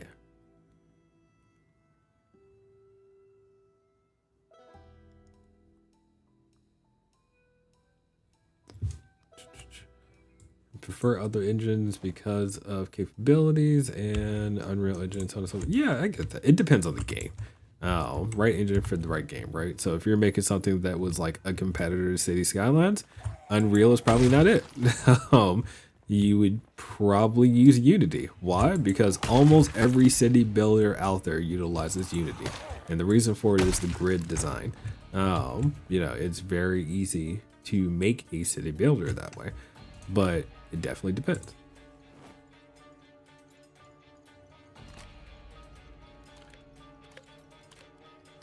And we'll get some shotgun shells. Thank you. And take the shotgun. We will keep it in the trunk as well to see if we can use it to repair other shotguns. So also good to have. And we're happy. All right. Now we load it with weapons, water, duffel bag.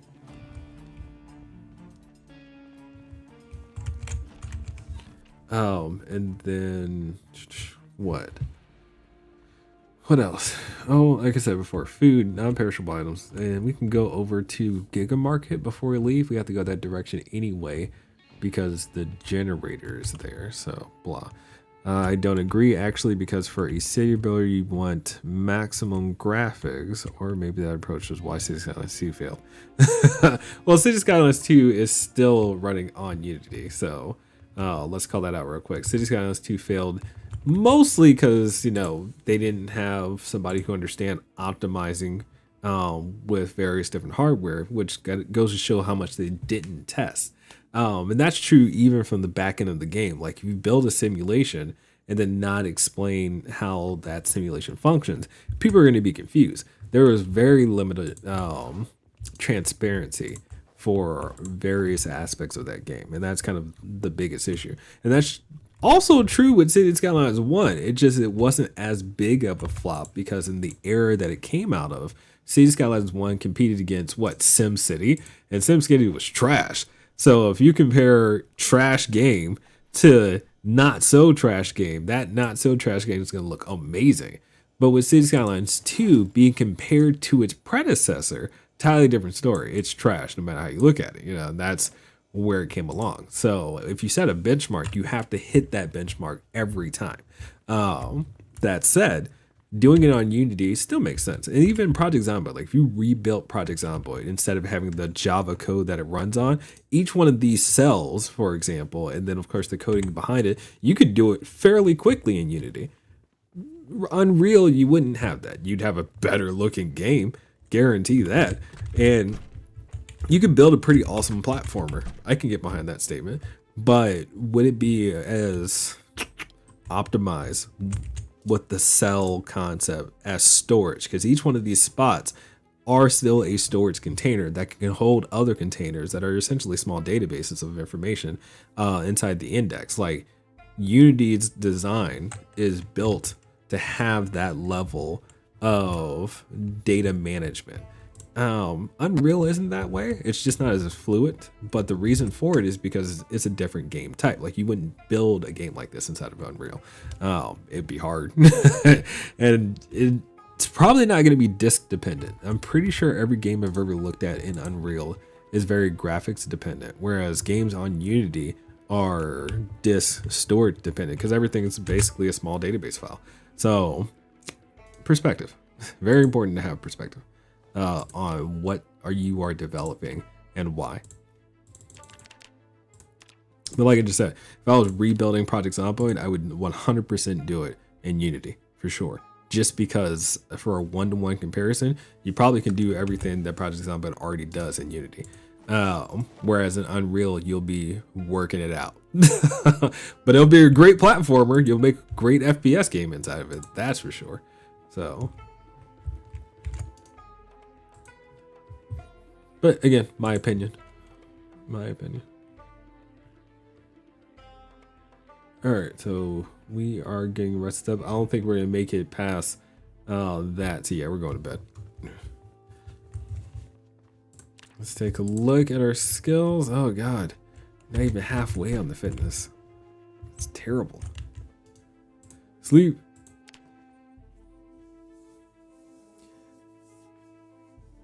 In my head, I've been asking myself, am I jumping the gun on moving? And I don't think we are.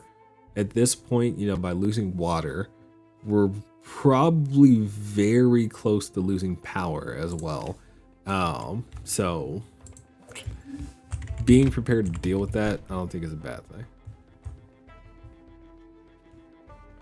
Yeah. Anyway, let's take a look. So how much stuff should we take is the question. I know I want to take flour. Pretty sure baking soda is the thing. A lot of this non-perishable stuff is good to eat on the road, but I don't know if it's necessarily good to pack into the trailer. This non-perishable stuff can go into the bag too. Cooking pot and water, yep, we'll take those. Leave the sacks. And so you've been having a lot less weather compared to, I think it's dependent on where you are. So yeah, there's that. I don't want to lose the corn, potatoes, and peaches that are here though. So I'm feeling like maybe I give it a few more days and start eating down some of this fresh food. So blah. But you can do the same thing in Unreal. It's not gonna be easy, not intuitive to build Unreal compared to Unity, but if you have skills, well, the same game, look better, so on and so forth, coming from Unity as well. Yeah, no argument there. At the end of the day, you can do anything with either engine. So, and I think that's a good part about platforms today. A lot of platforms have comparable skills, functionality, capability. It's which one does what better where. And that's where a lot of those conversations come along. And then personal preference is going to come into play too, right? Which one do you like more? Did you take there's no way I'm dealing with that. Nope. I have no visibility outside. Sorry. So, not to mention having sprinters, just working on the trailer, I could have a sprinter run up on me. No thank you. We're gonna ride out this this weather. We're gonna just have a workout day, it looks like. Anyway, back to my Unity Unreal thing. Yeah, so personal preference, one comes into play. You can make any engine do anything. I think the important part to speak to is, again, one, what are you looking for it to do? What does it already do well? And making that determination is just going to be a matter of how fast you can get to your production chain finished. If you don't care about that, cool, then take your time doing it in the engine that you like, and you'll eventually get there for sure. Yes. All right. Drop this here as well. Not going to keep all this non-perishable stuff with us. We will wait until the fog clears before doing anything outside. Again, sprinters.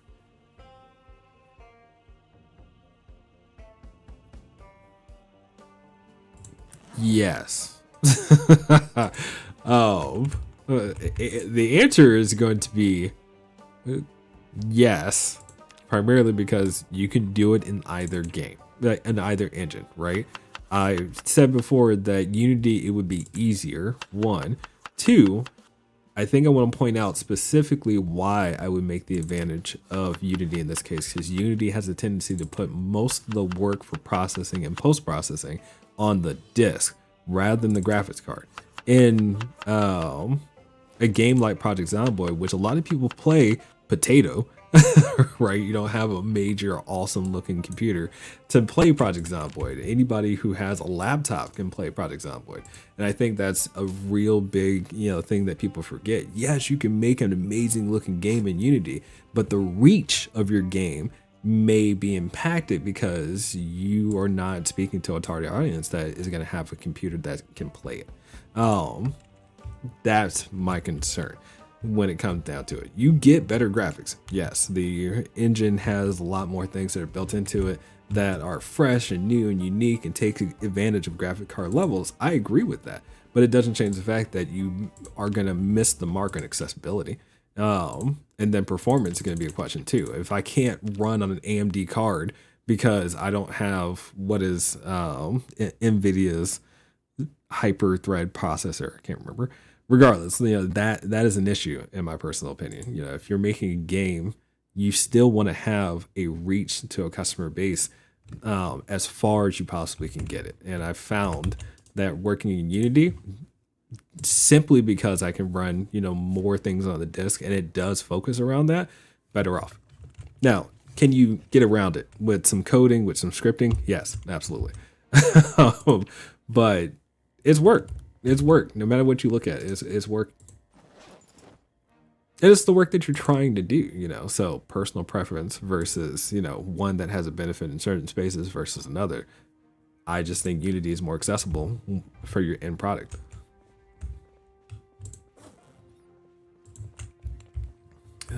Still sucks outside, so we just keep working out.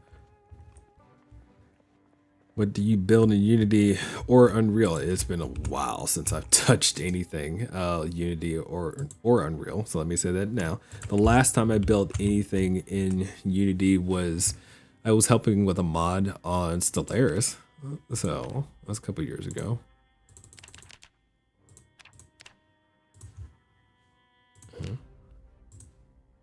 Anyway. But again, I'm not trying to dissuade you from doing what you want to do, so please. Here, remember, personal preference is a thing, and both engines can do what you want them to do on their own.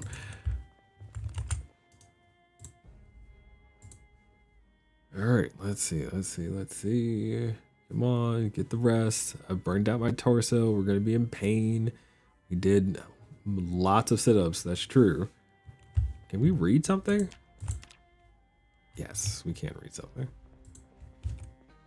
Cooking book. Let's read the foraging book. Thought we could walk and read. No, I don't have that mod installed. Not a big deal. Read. Sit on the ground. Hey, I picked up a book and all of a sudden the weather has cleared up. All right, that's fine. Well, I put everything down, didn't I? Yes.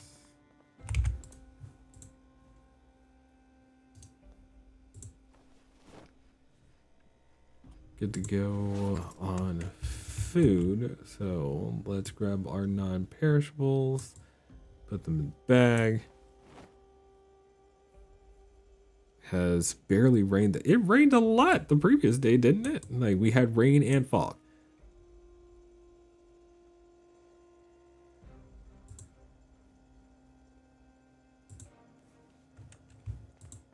That's interesting. Confused again. What's interesting, zombie?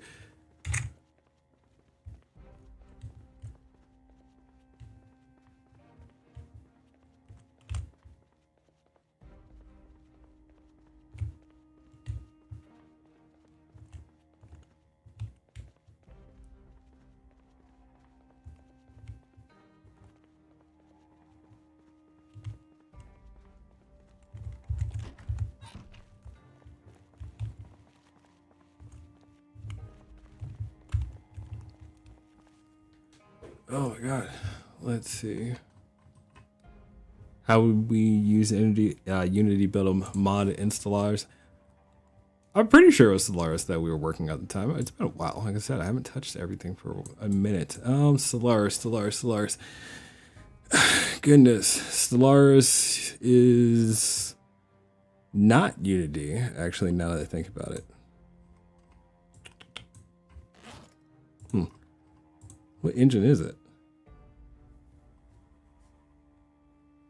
It's not Unity, because Unity Stellaris doesn't have grids, so you're probably right. So I messed up there. It's fair. I don't know. I will bring up my GitHub and put it onto my YouTube page, so that way it's linked, so you can see the code that I have worked on. How about that?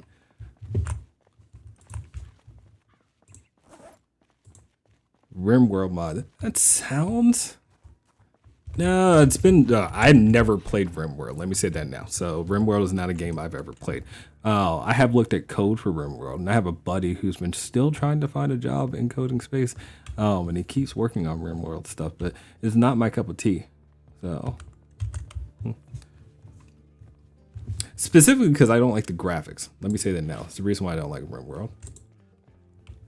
It's just something about the setup of RimWorld that's too flat for me. It's kind of ugly.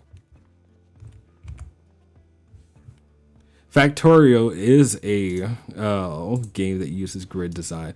Don't know if I would say Factorio's my speed anymore. Tried it before. I know I haven't worked on anything for Factorio though. But again, Stellaris is jumping out of my head because it was a space-oriented game, and we were trying to help somebody figure out an issue they had on Lua integration with Unity.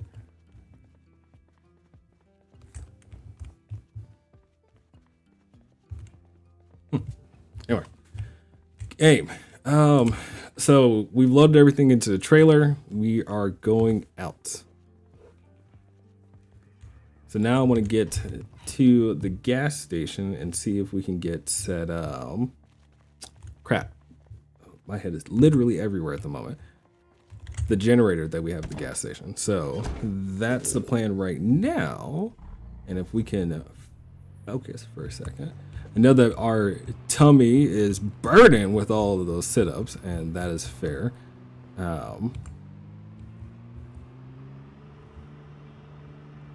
But let's make it work as simple as possible, right?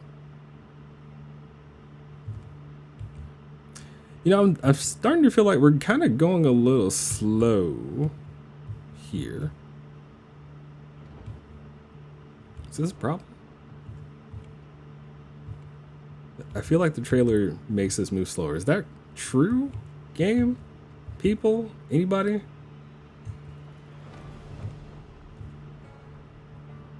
We did what we accomplished. That's true. It does seem like I'm moving slower. So, I mean, don't get me wrong. Like, this seems normative to a degree, but at the same time, it's like, this feels slower than what we were doing. I know I'm a Sunday driver, but it's not this bad.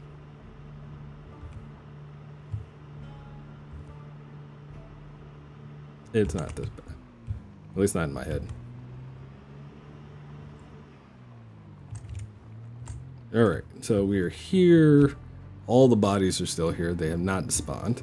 Let's see if we can. I feel like this is a bad idea. I can't see nothing. Let me look around real quick. Oh my goodness.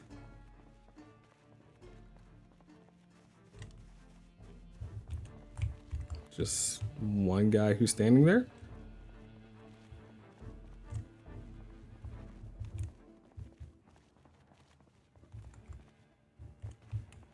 That's it.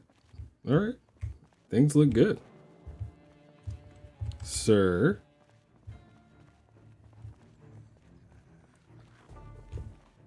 Oh, I don't think it's fair for me to call you sir.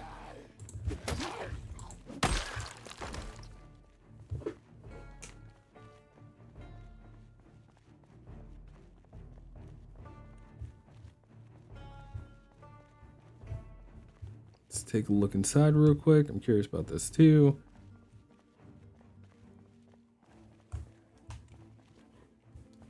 Blah, blah, blah. Wait for it, wait for it. Wait for it, wait for it. There we go. BV, I got a job at this, dude, long. BV, I got a job offer as a data scientist at Vodafone, and I rejected it. Instead, started studying physics at university, even though I hadn't intended to ever do a job in physics. Do you think I made a huge mistake and not going to find a job if I wanted one? Yes. I don't want to call it a huge mistake, but goodness, I don't know how to state this. So let's go back for a second. University, did you get your degree, or are you still studying? I think that's going to be the first part of the conversation. If you got your degree already, you know, then obviously you have plenty of options. to work with, but data scientists make fair amount of money on their own and definitely a more stable field in my personal opinion due to the fact that data scientists can move in various different directions with what they do and where they do it. So from a strictly opportunity perspective, it is better to be a data scientist than it would be to be a physicist. I have a degree in IT. Okay, so degrees in ITs are interesting to to a point. um, okay, how do we have this conversation in the most open way possible? Having a degree in IT is like having a degree in psychology today.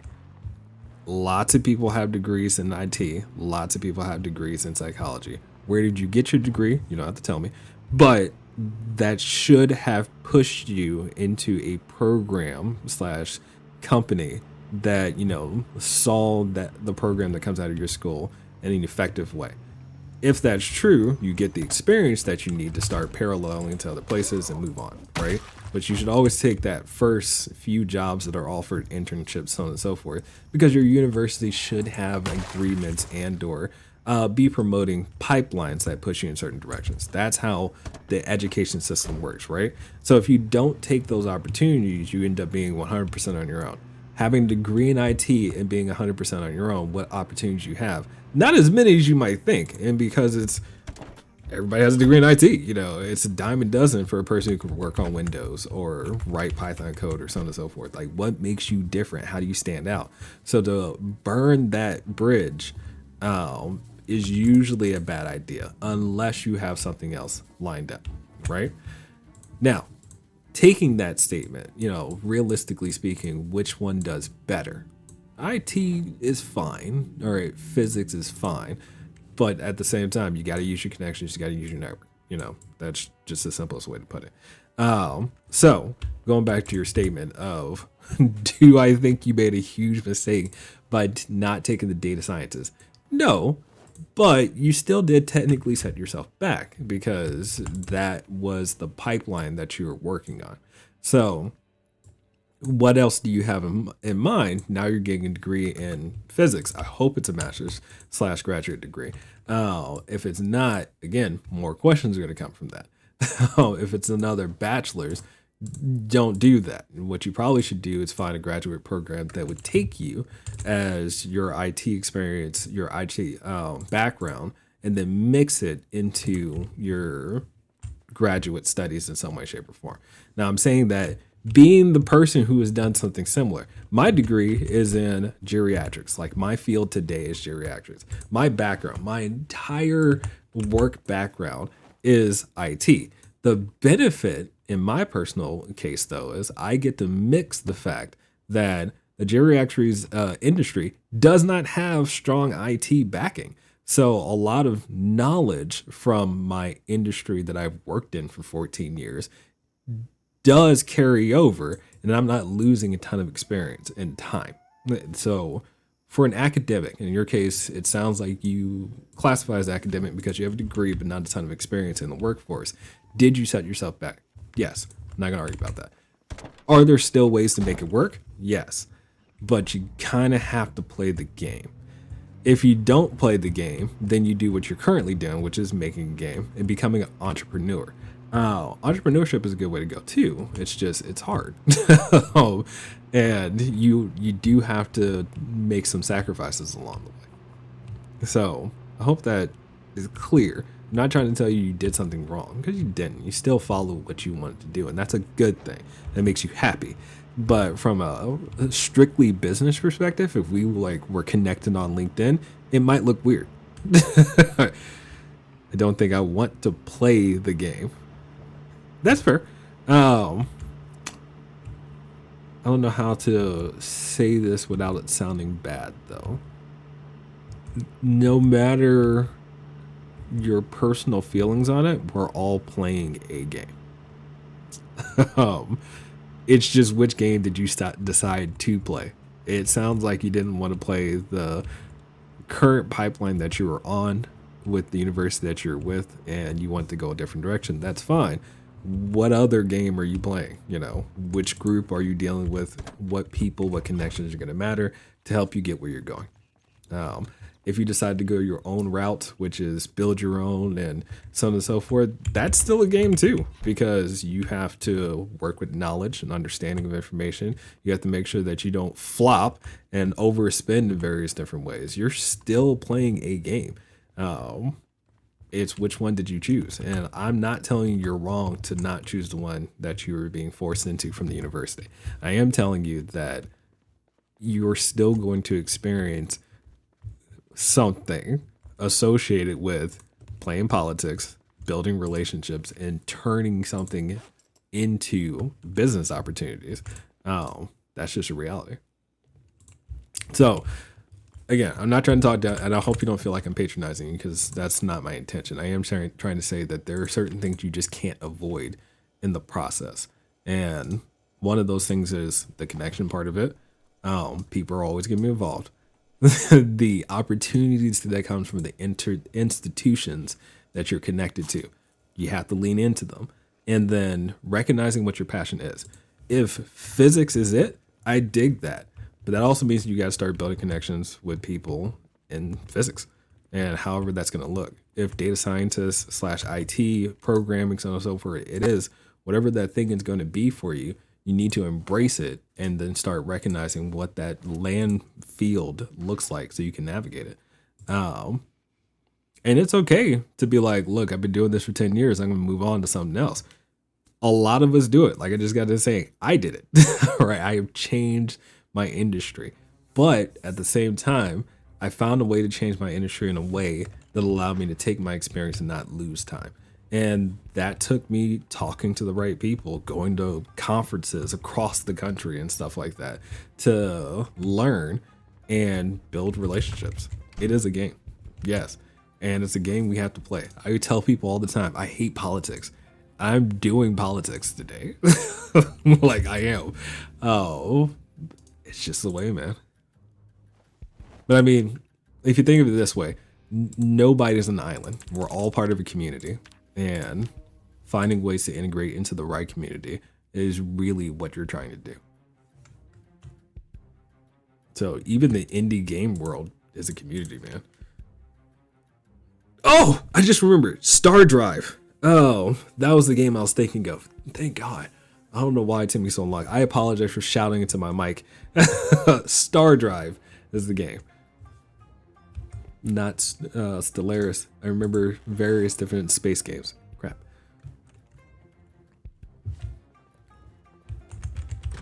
All right, I heard an explosion just now. I hope it wasn't an explosion. It was just gunfire. Yep, just gunfire. Okay, I think we are set now. So we've got the generator, we've got gas, we've got our food, we're packed up, we're going to take the stuff. I love politics as in the game's political. Change. Yes. Okay. So, having the conversation about what that means, right?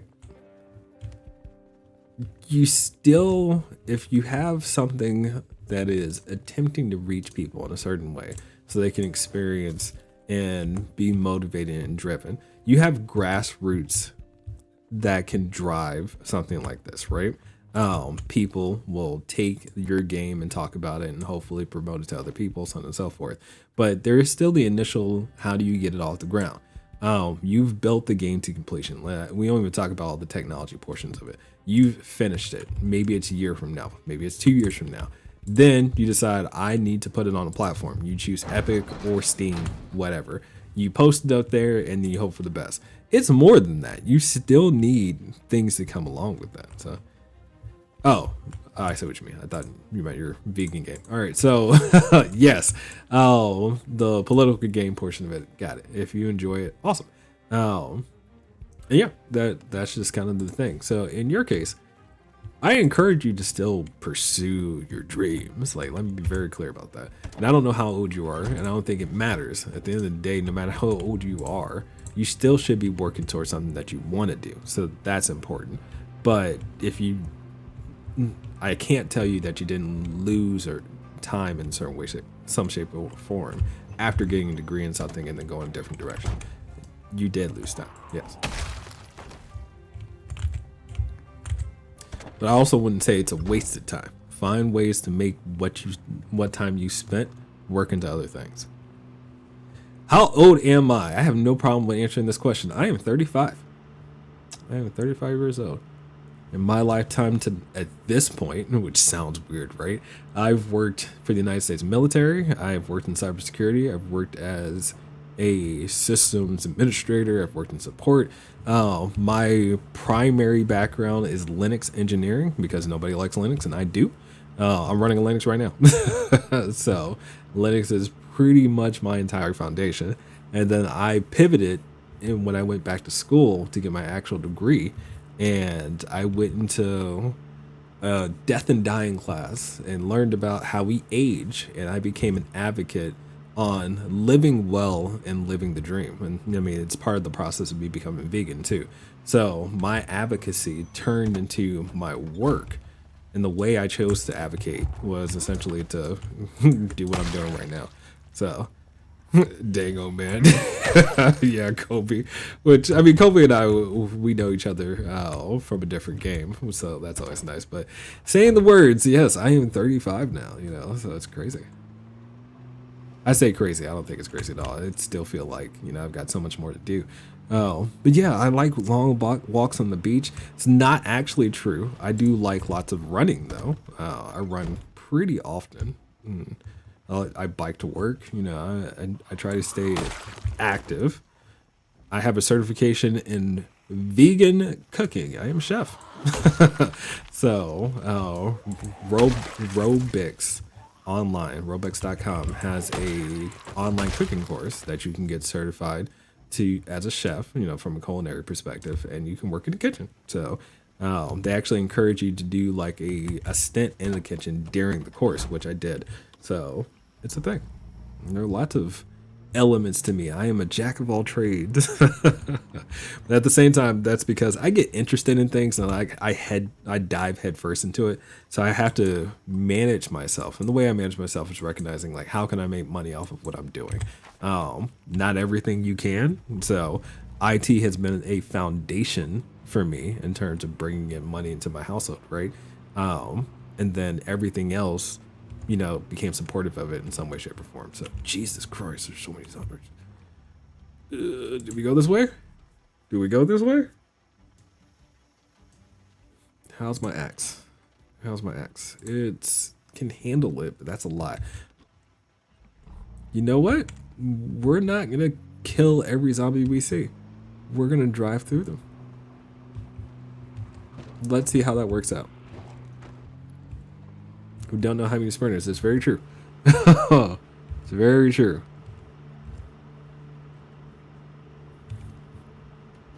But I don't have to kill every zombie out here. I don't know why there are so many zombies in this field. Like, they're nowhere near town.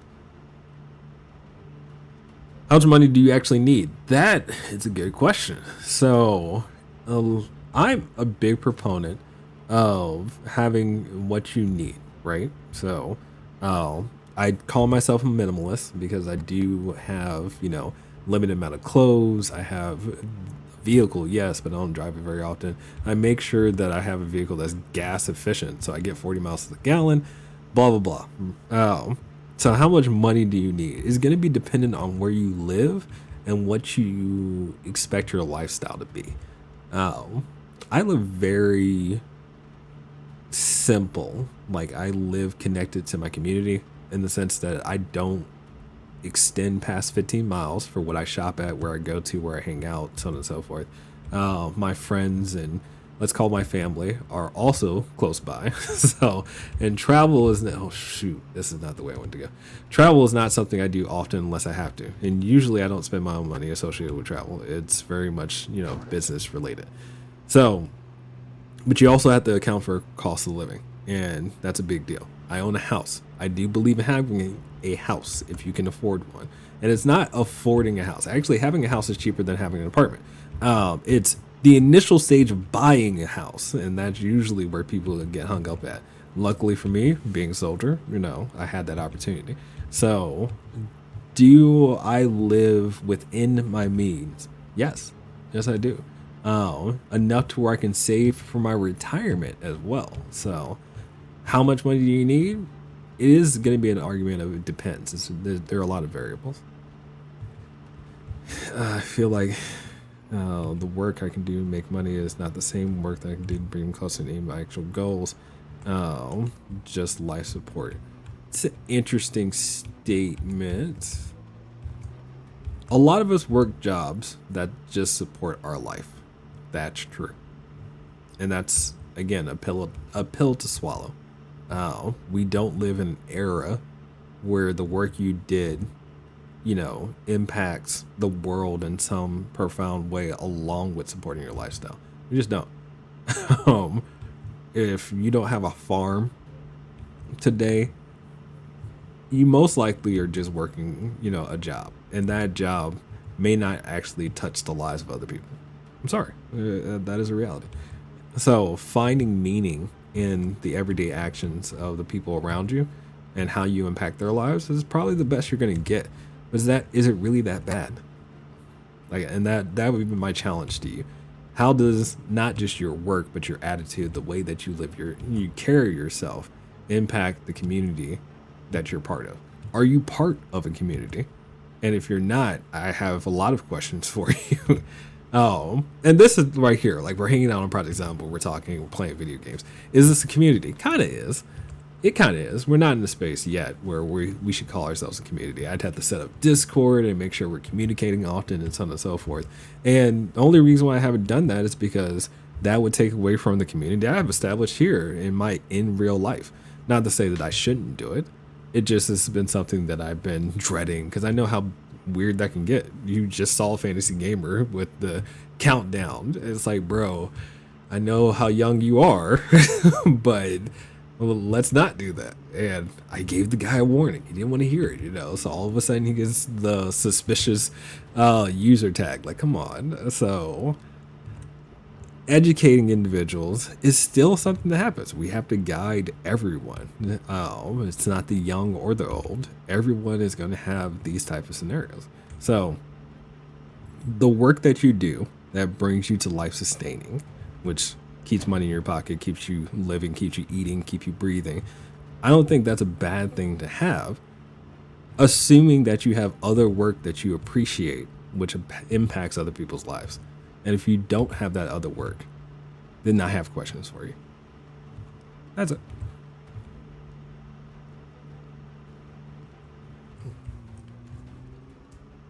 Oh, goodness. All right. By the way, I have no idea where I'm going. I'm just driving. I know Riverside is this direction somewhere. So I'm just driving. We're already at half gas, and I didn't think about filling up the gas cans, so we might have a small problem. We'll see how that goes as we go. I also need to find one of those if questions. I mean, it's a why, like, why aren't you engaging in people? How do you feel about people? Because I think a big issue that, oh God, this is not a good part, so stop it. Come on. Anyway, it's, how do you feel about people? Why aren't you engaging in people? A lot of people in technology and IT, we're controllers. Like, let's be honest about it for a moment, right? If you learned programming, if you learned about computers, we tell the computer what to do. As a programmer, you define and build a world. It's the Matrix almost, where you get to have all of those things at your disposal. You don't have to do things like compromising with people. And often we become critical and cynical about people. So we don't have a human-centric approach to life. And there is usually where we go wrong. Because at the end of the day, you can't do it by yourself. I think the super important thing that people forget is you remember when we were kids, and I'm saying we were kids. You might be older than me, you might be younger than me. It doesn't matter. All right, in high school, we talked about the golden rule. We talked about what it means to be able to say, "Oh, just hello," and making somebody's day. Now that hello can prevent them turning into an active shooter. We laugh about that, but that is actually a real statement, right? Oh, the difference between having somebody give a crap about, how you're doing today makes all the difference for many of us. It's not just, I don't want to be active shooter situation. I want a person to have the best outcomes possible, right? So, how do you get the same thing? Why should somebody ask you the same thing? How's your day going? Care about your experiences, so on and so forth, if you're not doing it as well. That's kind of what I'm speaking to there. So my question would be, how do you see people? How do you see the world? If it's not from a positive human-centric approach, I'm going to ask you to do some soul searching. Because at the end of the day, your parents made you intentionally or unintentionally.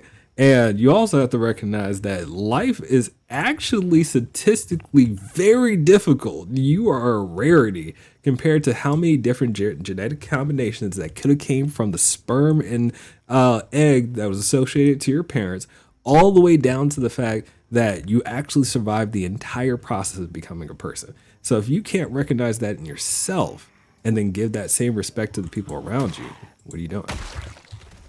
Why are you here? I'm not telling you to opt out. Don't kill yourself. But at the same time, it can't just be about you. That's not a higher power question. That's not a believe in, God exists or anything like that. Because I will honestly tell you at the moment, I'm not a big fan of the idea of God existing. But I am a big fan of acknowledging the fact that I am here and I want to make the best out of it. And the best out of it is doing it with other people. Because there is no such thing as being number one without other numbers. Like, let's just be real about it. So if you're by yourself, what is the point? That's where my question is. So how do you feel about other people? What are you doing about it? And how do we make that a positive thing?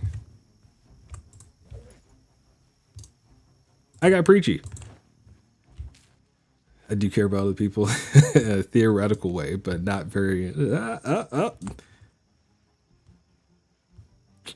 Gotta change that. Gotta change that. By the way, I walked into this area like this because I feel like there are a lot of zombies around, and I felt like I might be running into a town. That is a sprinter. Oh. Yeah. Theoretically, I care about humanity, but yeah, that's not good. So.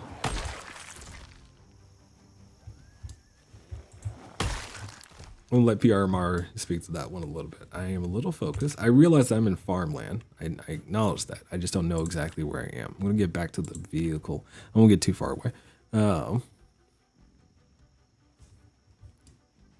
Yeah, no. Oh goodness. Oh no, food is going stale. That's a problem. Let's start. Oh, I didn't grab my bowl. It's probably in the trunk. That's fine. Yeah.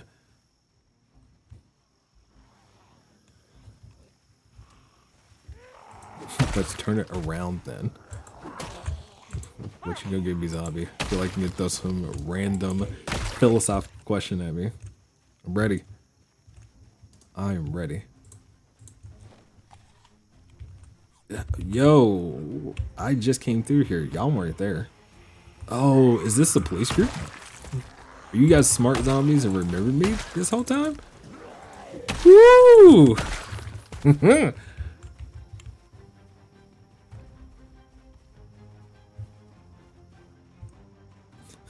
You don't like people very much, but you do care. Okay.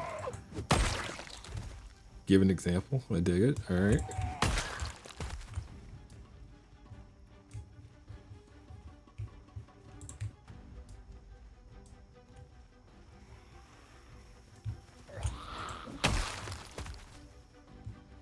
Also, not much of a people person. Y'all killing me. So.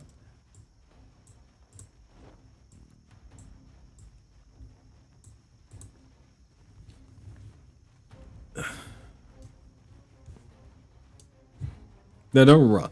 I recognize that, a lot of us have bad experiences from, things happening in life. I'm not telling you to let go of those things.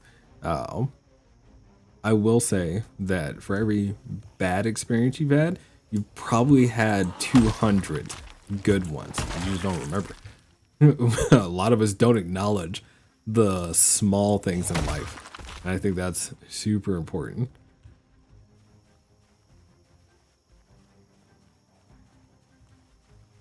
Come on.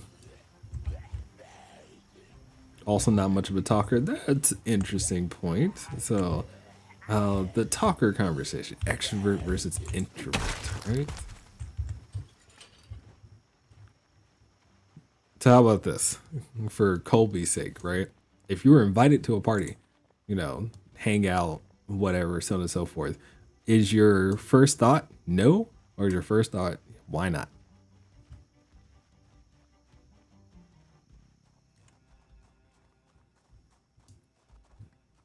I don't think that people are doing what is right. I would not go.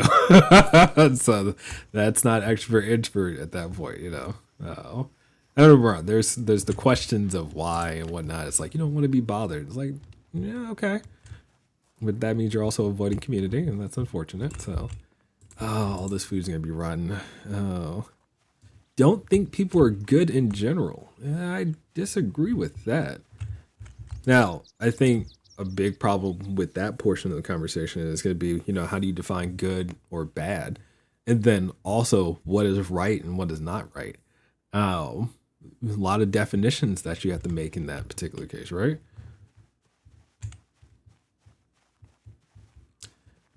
What good is a person's hello when they're torturing others in a trivial way? Huh. Okay.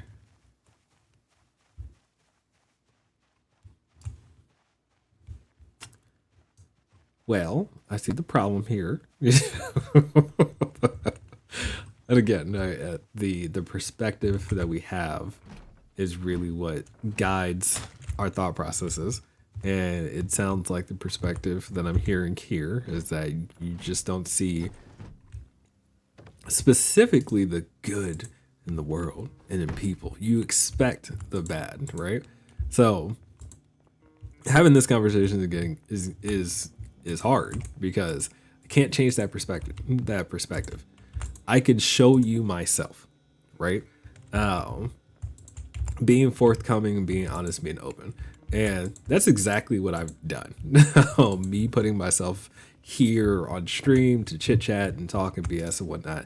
So, at the very least, could you say, if I personally, the individual that you've been listening to this whole time, is inherently bad or good? Now, from that question, if the answer is more bad than good, then the question would be, is why you're engaging. If the answer is closer to decent, right, or we align in thought process, then at least one exists.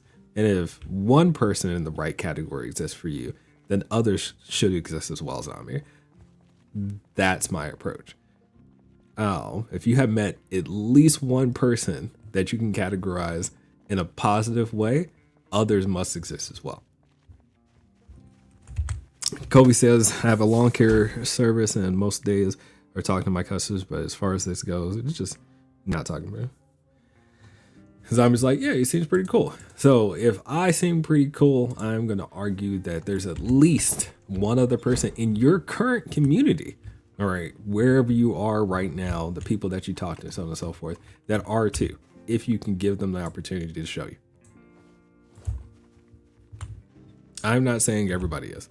And even for Kobe, like some people just aren't worth talking to. I ain't gonna lie about that. Fair enough. But at the same time, you also have to imagine why. Some people are just as beat down as you are. You know what I mean? And they feel like they can't be bothered. But if we all take that approach, what changes in the world? That's just the status quo. And I don't believe in that. I believe in changing the status quo. But to do that, you have to engage.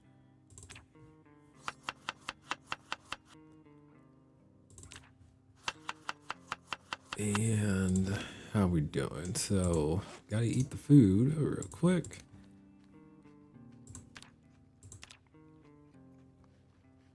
Now, don't get me wrong. I acknowledge that finding the right people is hard. You know, finding the right people to hang out with is hard, and you have to put yourself out there to do that, or at least be open to people coming to you. If you do either of those things, we can work with it. But if you're not open to people coming to you and you're not putting yourself out there, then all you're doing is sitting stagnant, and that can't be the way that you decide you want to live. It just can't be. Oh, the sprinter. How many sprinters do I got? Just the one? Oh, that's a group. That's a group. I'm afraid to pull out a gun in this area because it's not clear. So, unless it gets like super hard, we're gonna stick with the axe as long as we can. Ooh. Anyway, food for thought type conversation, mind you. So I hope everybody is walking away from this with at least a positive. But I hope that if nothing else, you're hanging out here because you hear a human being that is willing to not only hear you as a person. I don't want you to just be here streaming with me. Like, I don't really care about that. I'm playing a video game, I mentioned before. But at the same time, I do want you to be able to stop and say that the world isn't that bad. It just isn't. So, well, the thing about having pets, I don't believe in pets, and the reason for that is because it's not like the animal got an opportunity to choose. Now, a lot of people like to argue about well, it's a symbiotic relationship. I get companionship, the pet gets food and health and shelter, so they can't be mad about it. Okay, fair. But let's have the other side of the conversation. If you let the door wide open, would they walk out that door and never come back? And if the answer is yes, then you shouldn't have a pet. They're not making the choice to stay there with you. If the answer is no, they're going to stay right there with you, then cool, you have a friend. I dig that. But I definitely don't, go along with the pet idea. And there are aspects of that. So, PRMR. Well, a question that sometimes I think myself, even if an individual person, is, are a good person that does bad things, or are you a bad person that also does good things? And think, okay, I see that that gets complex and convoluted. So keep it simple. Remove the good or bad, right? And tell me what's good for you. If that is the best we can do, that's probably the simplest solution, right? So you think about rescued and companion animals. Rescued. It's an interesting statement. So an animal that is likely going to be killed for existing or not existing in the right way. Okay, fair enough. But that's a society issue. I don't know if I would call it my responsibility to fix that. So let me say it that way first. Try to clear out this spot because I don't like this. It's just not easy to get through. So give me a second. Companion animals, again, that's another statement. I don't know how I feel about it in the sense of if you have a disability and the animal is helping you with that. Today, we have a lot of technology that can take the place of the companion animal. So, again, that one's hard for me. I'm not trying to tell somebody who has a companion animal they're wrong. Like, please don't take it that way. But if it's a companion animal just because you don't have friends or you refuse to get in a relationship, entirely different story. But for a disability perspective, and I want to be clear about that because that definition is broad. Yeah. For older adults who use companion animals as well, that's another problem I have. Like, and again, remember I said I work in geriatrics, so companion animals simply because you don't want to go to a senior center because you're not old, or you don't want to go out because you've had so many negative experiences. Blah, like no. If you're opting out of life, opt out of life. I'm sorry. That's how I feel about that.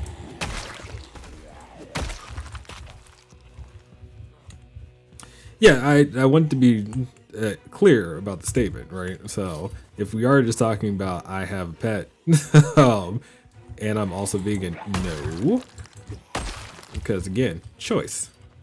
If that vegan is still allowing the animal to say, "Hey, that's the door. I'm gone. I'm never coming back," then it's not a companion anymore. You've trapped it. So that's how I feel about that. Which is why I don't have a pet. Have I had pets in the past? When I was a child, my father purchased a cat and so on and so forth, that type of thing. My children have had a cat as well because, again, I'm not the sole controller of the household. My thought processes are not placed on other people, but I do talk about them. And now we don't have pets. It's perspective. It's very important to have a clear perspective on things. And for me, I don't believe in controlling the life of somebody else, including my children. If you make a decision, we'll talk about, what that can lead to, but I can't make that conversation with an animal, so I'm not gonna cage it. And I know there are laws. Hey, once you have a pet, you're responsible for it, and if you let it go, you're gonna have a fine. Therefore, don't have a pet. Don't join the industry, That's how I feel about that.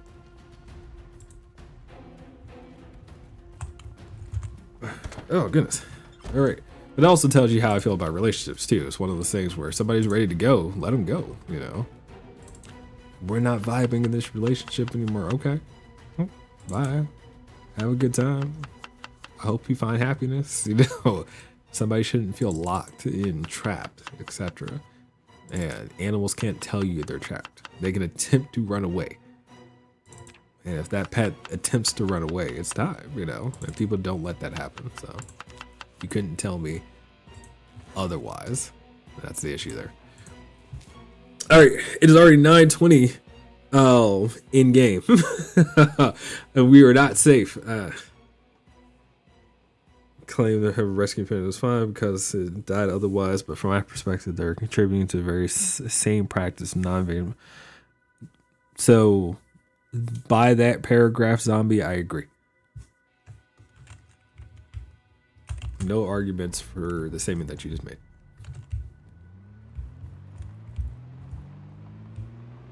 All right, so I don't know where we are.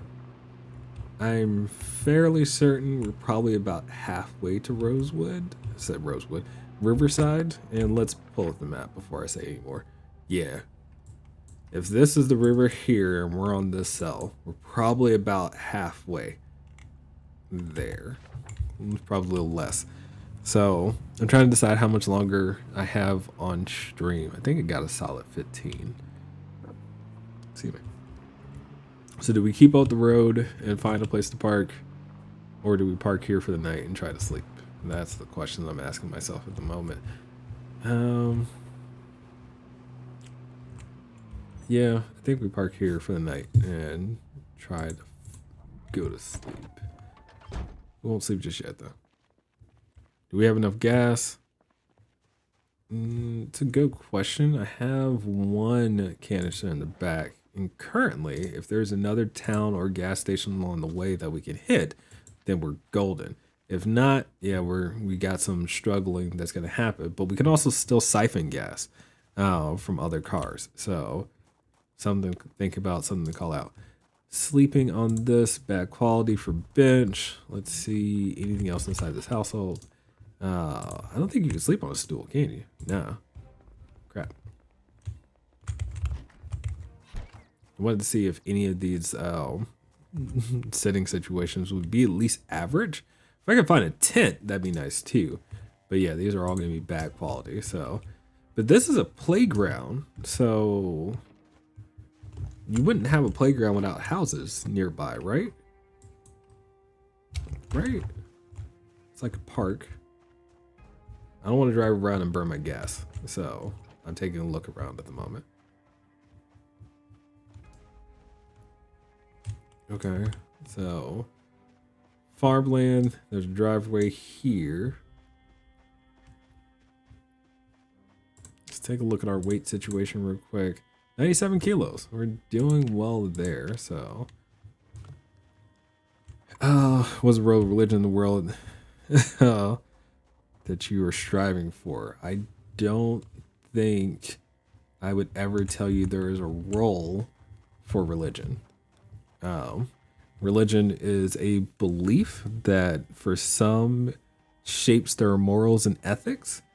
And if you need a system to shape your morals and ethics, then please, by all means, use one. I don't.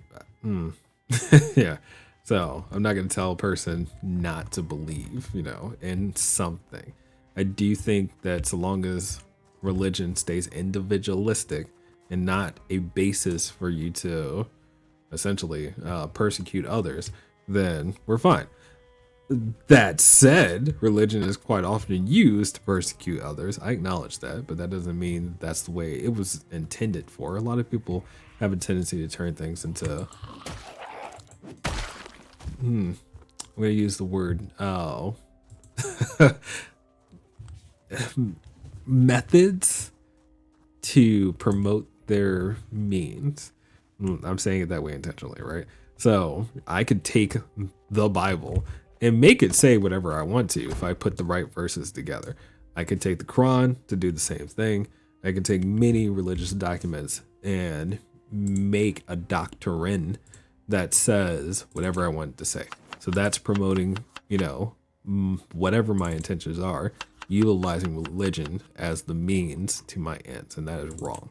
If the belief simply builds your morals and ethics, and that belief system allows you to live comfortably in the world, I'm fine with that. But that is not typically the way it's used, and that's unfortunate. Now I'm using that as a generalized statement because the grand scheme of people in the world don't use religion in a negative way. It's just something that you personally believe you're good, right? But the news and big media and so on and so forth, you start feeling like, well, religion is bad. It's like, it's really not. It just takes that one fanatic that can turn it real crazy, and I get that too. So, going to sleep. We're not working out tonight simply because we're on the road. There's no safety, so sitting in the car makes sense. If we have somebody banging on the window, you know how to get onto the other side. So, all right, how are we looking? Let's keep up the road and see how it goes.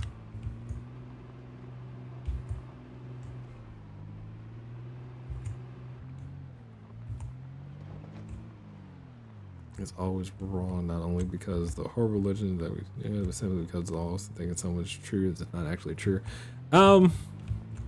Okay. So,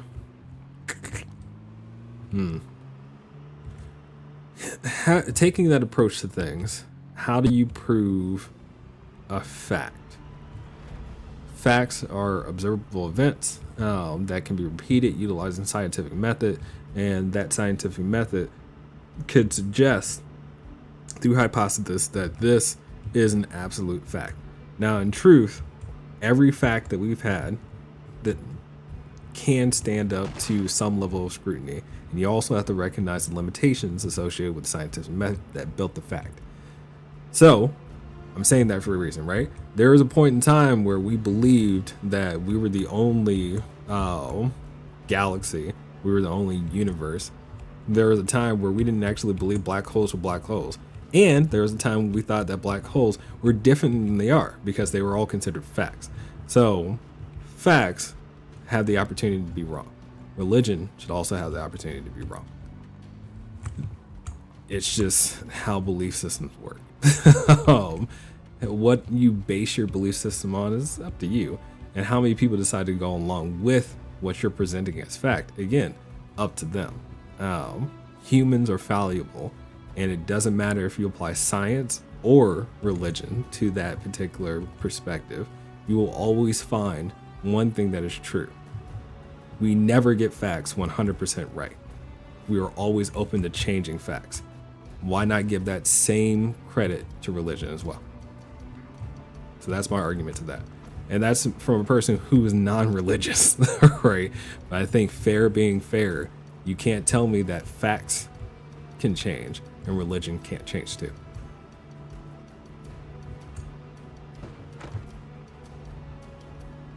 right. Oh, this is a neighborhood.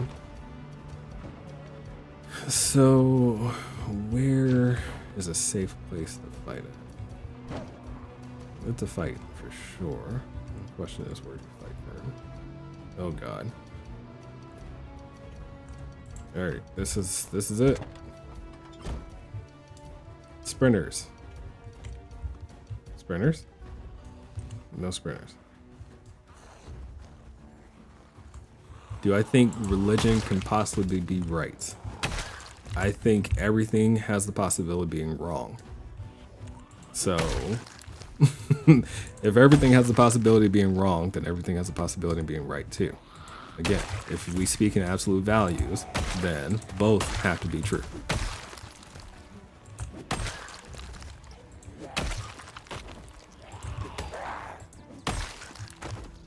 All right. I'm trying to make safe space so that way we have a place to log out at. That's where we're at now, right? Oh God. All right, I need to be in a place where I can see things happening. Woo. Oh, see, that's how you die. Don't freak out. Control the fight.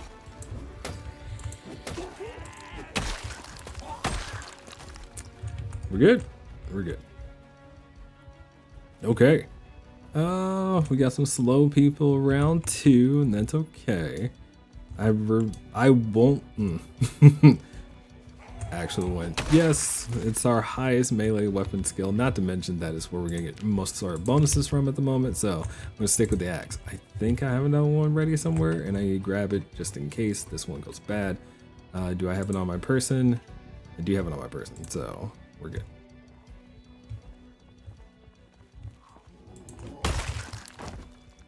All right. I think we're mostly good. I gotta figure out what town we're in now, because we're definitely in a town. So I feel like we'll stop here for a little bit, and if we can find a gas station quickly, because I did drive through the main street, it looked like. So yeah, let's give some credit to that process. We're not in Riverside. I know that. I know Riverside well enough now to know, you know, the area. So, woo! You gotta stop running at me like that. The sprinter thing is killing me. It's gonna get me killed. Let me rephrase that statement. Oh God. Another gas can. I don't think I need more than the 4 I have, so.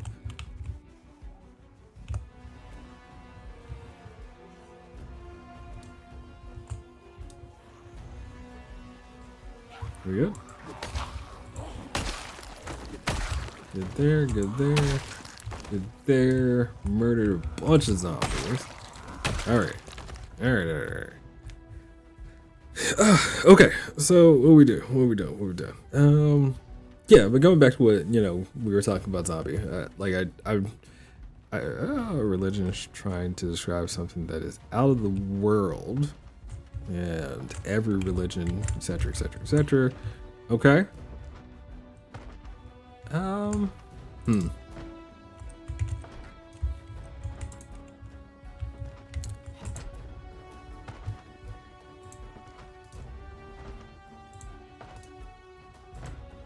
It's a weird space to be in.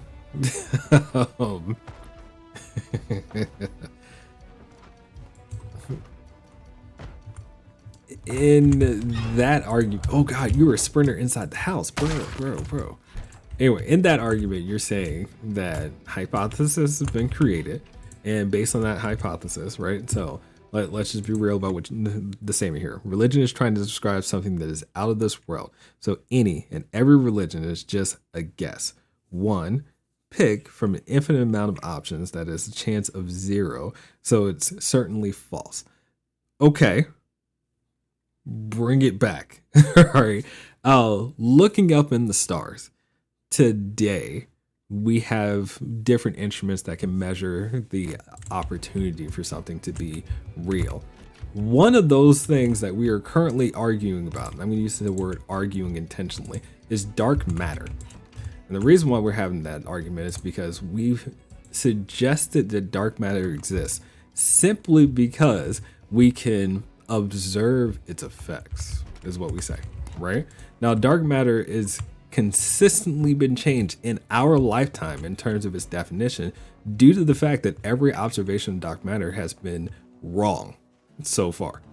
Right now, in that sense, I'm using dark matter intentionally because we gave a name to this process and everyone started looking at it in various different ways and came up with lots of different possibilities, and each and every one of those possibilities have been wrong.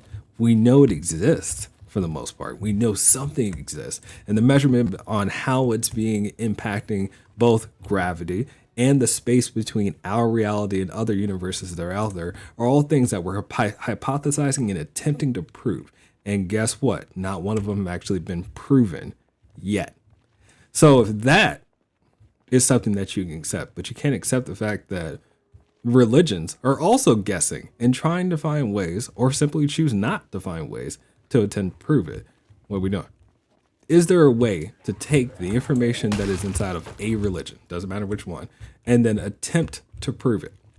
If there is a method that can be applied, then at that point you have to acknowledge the fact that there is a possibility of being right. If you can accept that in both physics and quantum physics, we are making those same so-called observations and being wrong each one of the times.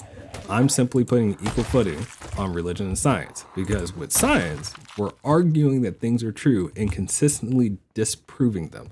In religion, you should be able to do the same thing. That's it. There's no way religion could possibly be verified. Depends. Definitely depends on religion.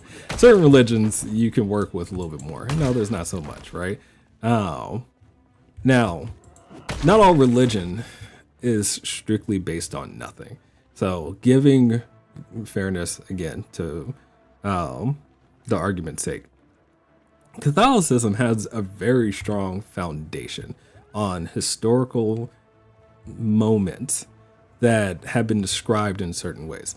The description of those things turned into beliefs and systems along with it. Now, let's take the argument that of God existing out of the fact. Let's have the argument of, did Jesus exist? Now, the person known as Jesus could have had a different name, but his story definitely can exist. The possibility of a person being persecuted for how they believed and finding other people who believe in that system, and of course, promoting that information across the land definitely can be proven. The great part about the Vatican is they've destroyed and keep hold of many books of the Bible that should exist still today. So what can you do about that? We could at least prove the history of how that religion came to be. Now, that doesn't necessarily mean the religion itself can be proven, such as God, but we can at least show the steps of how it became what it is today. So if you can do that, then of course you can do other pieces that could suggest why the religion exists. We do the same thing with the world. Hey, the earth has so many other years on it based on the crust, based on the soil that we have, and so many things that have died along the way. That is historical information supporting scientific fact today. So take historical information and support the religion. Again, apply the same template. It works. You can't deny those things. Imagine a book where God exists and it comes down to the world. Everybody's books are so again. Oh, the book thing is focused on how the doctrine speaks to people. And again, that becomes a code of ethics. And that code of ethics, good or bad, can be changed and morphed in things. We grow as people. And again, if you make the argument of the book with God, we can make the same argument with the book in math. It's a 1-to-1 for me. When you have science and you choose to disregard religion, you're actually choosing to disregard how science is also proven. And that's the issue there.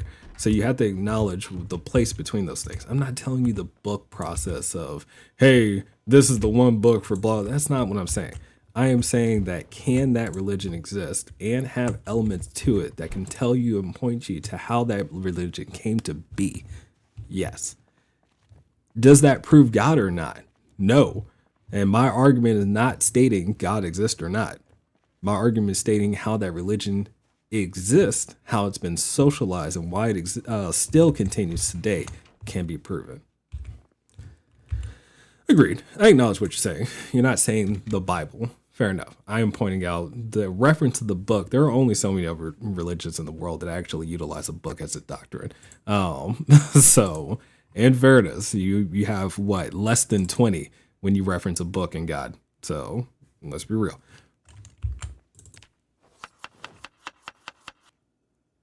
All right. Oh God. Yeah, I'm saying God. Not in the sense of religious statement, just because the word applies here. So, do we like this mod? I do need to start working towards completion of the night because I still have to put out the trash. It is Wednesday and I have work tomorrow. So let's talk about, closing up. I will take a look at your statement here, Zombie, in a second. So, do we like this mod is the question. Rick Martin, we legitimately still killed almost 500 zombies coming into this. So, we're at 1,610 kills, 17 days, 2 hours. Skill growth is there, blah, etc. We are in some random place on the map, which, like I said, I knew I drew through the town here. I saw the medical spot. I saw a warehouse. I say warehouse. It was a shop of some type that would have tools. So fair enough.